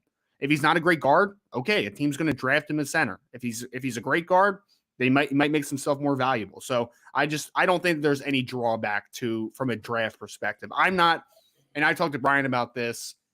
It makes me uneasy moving a 3-year starter at a position to a position for 1 year. It does in a vacuum. But if that's your best five, that's your best five, point blank, period. And from an NFL draft perspective, I don't think it hurts Jarrett at all. I think as far as your best five, I've always said the notion that you're just going to play your 5 best linemen is just not a reality, because you have to pick your best 5 that can play together as your best 5. And I've said this before. If you have 5 Zeke Corrells, your 5 best players, that's not going to be a great starting offensive lineman, because those guys aren't going to be good at tackle, right? But you have to look at it and say, okay, we know that Zeke can play center. We know that Jarrett can play center. So you have to ask yourself, am I more confident that Jarrett can move out to guard and be successful than I am Zeke? Yeah, I am. And that's why I think at the end of the day, I'd be okay with that decision, because because we talked about this before you got on the show, Ryan. Like, he's really long. I mean, you don't see centers with Jarrett's length. And that's why I've always felt he could play tackle. That's why I thought, the best thing that for his draft stock would have been to move him out to tackle last year. And I mean, it worked out well that they didn't. I think the only thing I'll say as a drawback is I don't think it's as easy to just dismiss a down year as if it doesn't hurt him. I do think it hurts him, because if he doesn't struggle at guard, then that pigeonholes him to center. And I think that could hurt his draft stock. Because like you said, right now, if you need a guard, you can draft Jarrett Patterson. If you need a center, you can draft Jarrett Patterson, assuming he has a good year guard. Whereas if he struggles at guards, you're like, well, guy's a 5th-year senior. He started a lot of football. Like, it's not like you moved him to tight end. Like, this guy should have made a smooth transition. Yeah. I just don't see that happening. I don't think it's going to be an issue. I think Jarrett Patterson is going to thrive at guard. The only concern I have about Jarrett Patterson is health. That's it. That's the only one. Because, 2 years ago he had the season-ending injury on his foot, and then this offseason he's had the pec injury. And they're both kind of freaky. Like, one he got stepped on, I think, and then the other one is, torn pec is a weird thing. But, it's going to be interesting. Very, very interesting. Very, very good questions here so far. Here's a good question from Gabe Weiss. Would you rather have this year's staff or last year's staff, but Brian Kelly has Charlie Weiss's recruiting prowess and want to? I'd still want this year's staff. Yes. Yeah. That's a no-brainer for me. Yeah. I agree. Yeah. I would still want Marcus Freeman as the head coach. Right. I mean, there's just I'm good. I'm good with where they are now. I'll take his recruiting prowess over Charlie's, right? I mean, Yes, because Charlie was great at recruiting offensive players. He wasn't great at Right. recruiting defensive players. Now, we don't know for sure that this staff's going to be great at recruiting offensive players. They're not there yet, but they're trending in the right direction. So we'll have to see. Jared Rhodes. Brian, everything is trending up with next year's class. A lot to be excited about. Going a little negative. What are the question marks or points of concern moving forward? It's a good one, Ryan. Do you want to? So, are we talking recruiting or team? I'm taking I'm this as a assuming recruiting team. question. Oh, you think it's a recruiting question? Yeah, because I mean, he started off with next year's class. So let's go both. I think recruiting wise, we've discussed a little bit. The offense still needs to fill up, right? Sure. I'm not we both feel good about where they are with Monroe Freeling, but if you miss him, you're not getting a pure left tackle in this class, and that's a little bit of a concern. Right. Receiver, they got a lot of guys on the board, but do you land your 4, 5, and 6 guys, or do you land a couple from your top 3 to 4? Those are question marks. Sure. And then defensively, it's corner. I mean, they haven't been in the class from corner. Those are the bigger question marks. Yeah. And team wise, Ryan, when you look at this team, what are the first couple things that immediately pop up in your head when you think of what could keep this team from taking the next jump? Injuries at the skill positions, one that pops up, right? Because it's just there's so much. Well, I'd say just injuries at wide receiver, I guess, in general, because there's just such a lack of depth right now. I mean, quarterback not taking a step forward would be another one, and then, I mean, outside of that, there's nothing that's like. I mean, other than that, honestly, it's the special teams for me. Like, I'm just like, what's the kicking game going to look like? Is the punting going to be consistent? I have a lot of question marks about the kicking and punting game right now. I think quarterback obviously still an unproven commodity. I love the talent there and the potential, but it's still an unproven commodity. Receiver is a big question mark. I mean, this class is going to have to fill out, and then can they do it year after year? Because Jancy Stuckey is walking into a hot mess from a depth standpoint. And I still think the secondary's got to get better. I still think they have good secondary talent. I think it needs to get better to consistently be that team that's competing for championships. Because if you get into a game against Alabama and they're able to slow your pass rush down, you're done. Done. And that's a problem. And that's an area that's got to get better. So I think those to me are the point. And I like the coaching. I think Mike Mickens is a very good football coach. But can Mike Mickens recruit the talent to Notre Dame the way that he needs to? I think he's improved it, right? Certainly. I mean, again, I think Mickey and Morrison, and you've never really responded to this, so I'd kind of be curious to your answer on this. To me, it's the best 1-2 punch they've signed at corner since, again, as far as high school recruits, because obviously the Troy Pride, Julian Love turned out to be a great corner tandem, but nobody thought they were going to be that when they signed, and I graded them both as 4 stars, and I didn't think they were going to be that good. Especially Love. But to me, it's the best from a recruiting standpoint, the best 1-2 punch they've signed since T. Shepard and Kavari Russell in 2012. But there's still another level I think they can get to, and they need to get to from a consistency standpoint, where if you're signing that to every year, I'm fine. I don't this is whenever Smitty and I disagree a little bit. Like Notre Dame's just not going to go get the 5-star corners very often. It's just not going to happen very often. But if you give me a Jaden Mickey and a Benjamin Morrison every year, I'm okay with that, right? As long as your D-line is still doing what they're doing. So, but I still do think it needs to do it consistently. You can't just do it once every 3 or 4 years. It has to be consistently letting good football players a corner and safety as well. I think those 2 positions are still the biggest concern for me. And if they don't get Dante Moore in 2023, quarterback becomes a problem. Because Tyler Buckner is, he's going into year 2. He burned eligibility as a freshman, as he should have. He's not a 5-year guy, most likely. And the injury history, right? And he's only had the one big one. But the point about the injury history is not the injury history being the concern. But if he has an injury, I don't know how much longer Drew Pine's probably going to be on pace to graduate after this year. And if he's not the starting quarterback, I guarantee he will not leave until he graduates. After he graduates, all bets are off. And he was an early enrollee, so he may be on pace to graduate this year. So that would be the other one for me. If they don't land Dante Moore, then my concern level goes way higher. Yeah. I mean, speaking to the secondary, it's a good mention.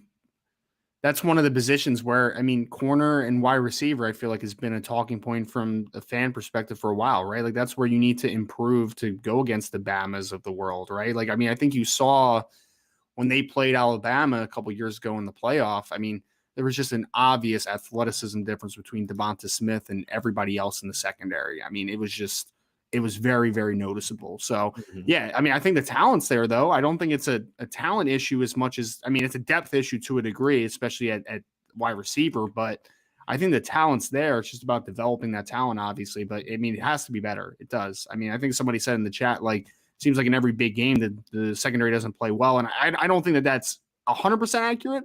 But I would say that there's definitely deficiencies that get taken against the better teams. Like there's no doubt.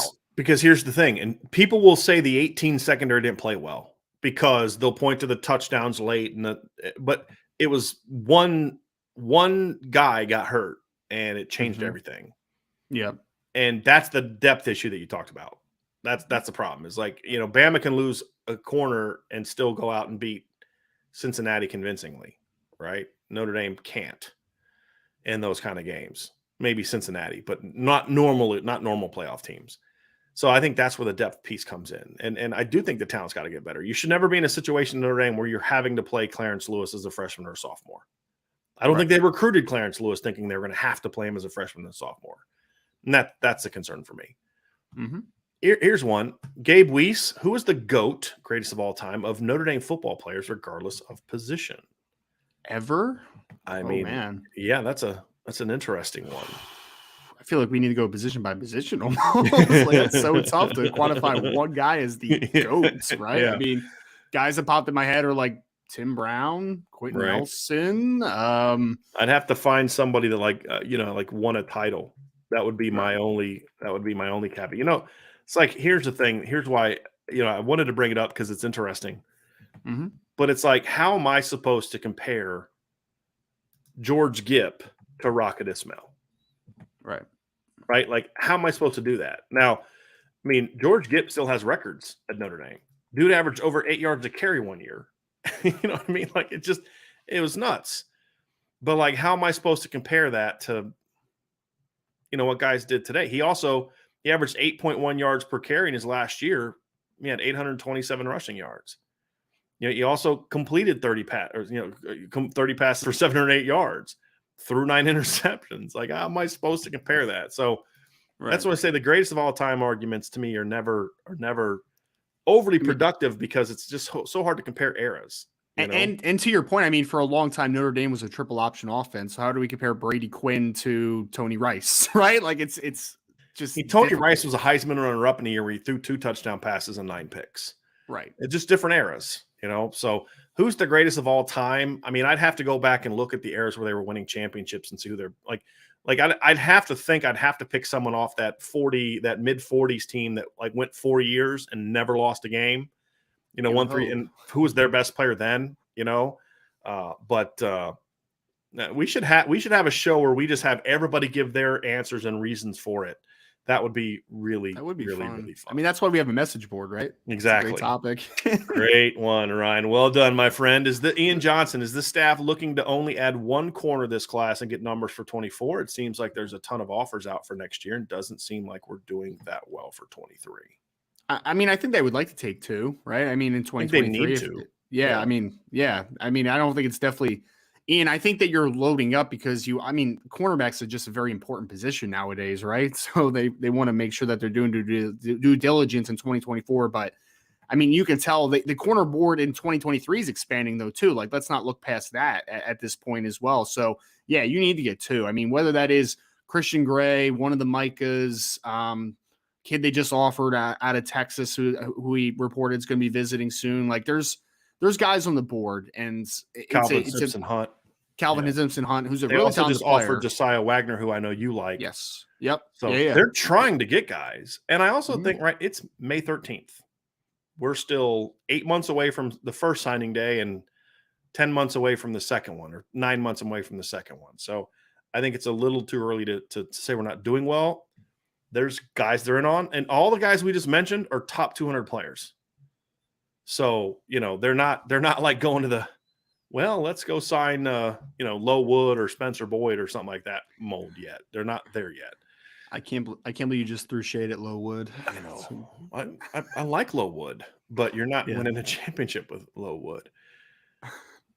There's a really good question from Connor O'Doherty, and I think this is, I want to have a Blue Bloods conversation one of these days, and now we don't really have time for it now, but I want to get there at some point in time. I'm going to mark that one down for one to talk about. That'd be a fun summer one. Brandon Plensner says, what do you see from Benjamin Morrison that makes you so high on him? Because we were talking earlier how I said I think he's a top 100 player. The question was, Ryan, who has the highest upside on corner outside of Cam Hart? Mm-hmm. And I said, of the guys currently on the roster, I'd probably go with Ryan Barnes. If not him, Jaden Mickey. It's fair. If you then include Benjamin Morrison, who will show up this summer because he's currently not on the team yet. If you look at him when he arrives this summer, then my answer is very clearly Benjamin Morrison. That's my answer. Easy over Barnes, not close. Yes. Easy over Barnes. Like I said, he's the best cornerback Notre Dame has signed since 2012, in my opinion. Like just coming out of high school. Big Benjamin Morrison fan. So why? It's a very good question. Number one, I think he's very long. I think he's fast. I think he's athletic. I think he's got explosiveness to him. He's physical. And I think he has really good corner instincts. I think he's a guy that in high school did more off coverage, and you saw his route recognition, because that's something you don't always see from corners who are just super athletic. In high school, they just put them up at the line of scrimmage and say, go lock dudes down. Now, you don't know what kind of instincts they have and feel for coverage. He's got a really high IQ. I think he's just got the total – like there's nothing about his game other than I just don't see him playing a lot of press man that I don't love. I mean, he doesn't grade out very, very high. Mm-hmm. Again, size plus. I mean, he's 6 foot. I've talked to people in Notre Dame say, no, he's actually grown. He's 6'1". I don't know if he's 6'1". He's at least 6 foot. He's got well above average arm length. He's physical. He can run. He's got a great frame. Great instincts. I mean, I just don't know what he's missing. I don't know what his game is missing. Now, clearly, I'm in the minority here. If you go look at his recruiting rankings, but those are the same people that ranked Sauce Gardner as like the 1,600 best player in the country.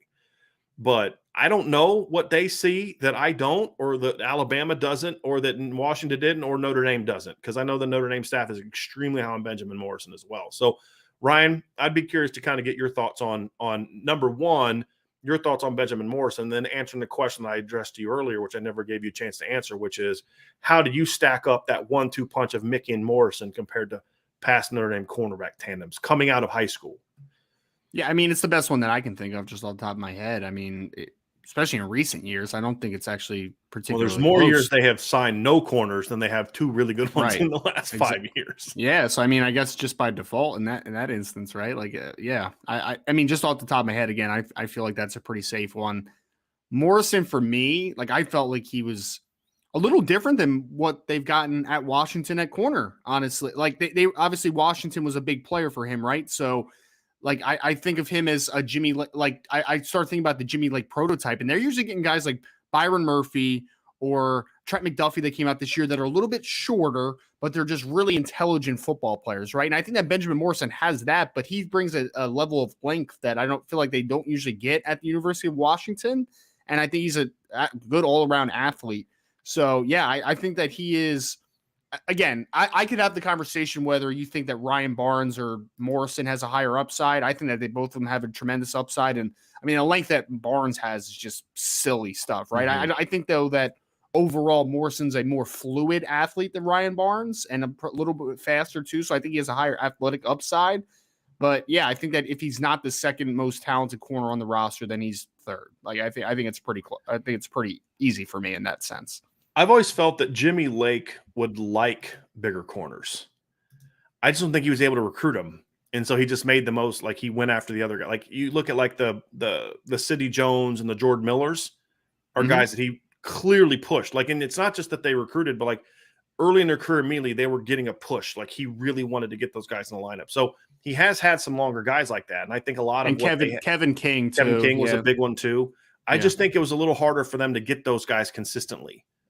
Fair. That's what I think the issue was. But when he's had those guys, they've done very well, right? Mm-hmm. And I think that's what speaks volumes to him and his ability as a defensive backs coach is that he could recruit a Kevin King and a Jordan Miller who are polar opposites from Kyler Gordon and Trent McDuffie. and still have the same level of success. That speaks to a guy that can coach DBs. Now, head coach and D coordinator, different conversation, right? He's like Kerry Coombs from Ohio State. That guy should just be a DB coach. Just let him go coach DBs. Don't let him do anything else except DBs and recruit, because he's not a D coordinator. But sometimes you kind of get caught into those. But that's what I think of Benjamin Morrison. I graded him out as a top 100 recruit. I don't know if you're that high on him, Ryan, but I did. I loved his game. I loved the entire package. The DNA matters to a degree. It's like an intangible, but it's not a driving force. Just because the kid's good doesn't mean, or dad's good doesn't mean the kid's going to be good. It's a check, though, because he's been around the game. It does. And it's also a check. His offer list is a check. But it doesn't – I'm not high on him because Alabama and Washington like him. Alabama and Washington liking him the way they did confirms what I felt about him. And that's kind of how I view that one. So get the last couple before we get out of here. Ryan, here we go.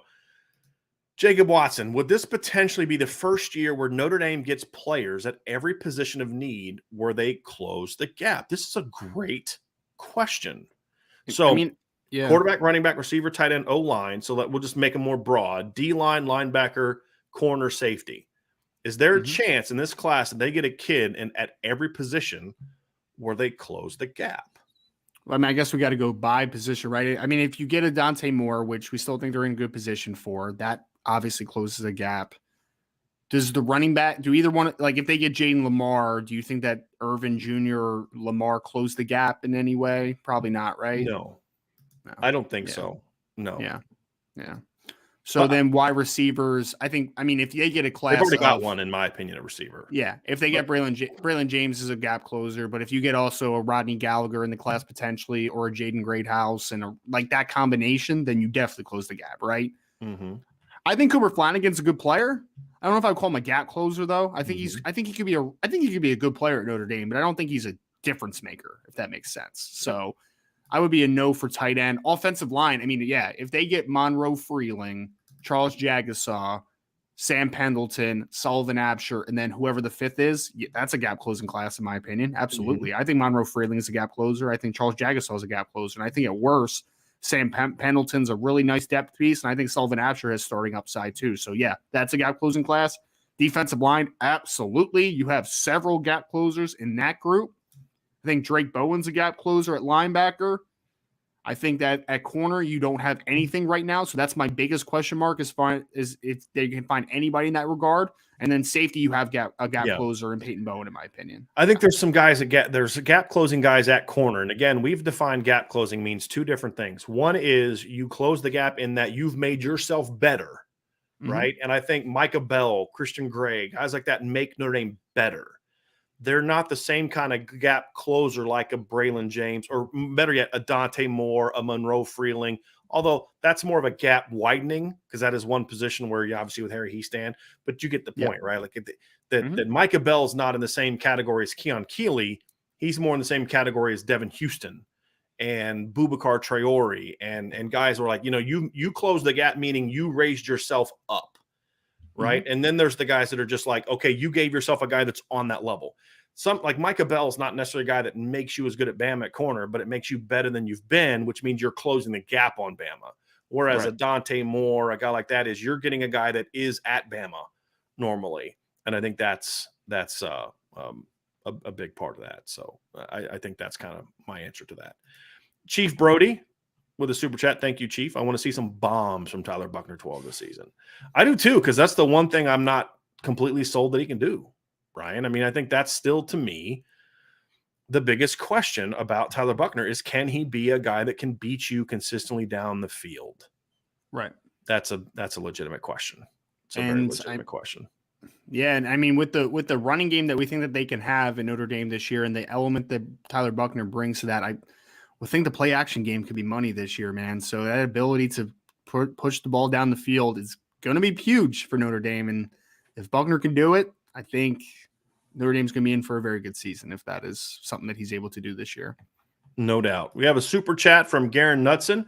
Thanks for the great show, guys. Show as always, IB and family. See y'all soon. And for some good news, God is good. Trust him. I agree with that sentiment completely.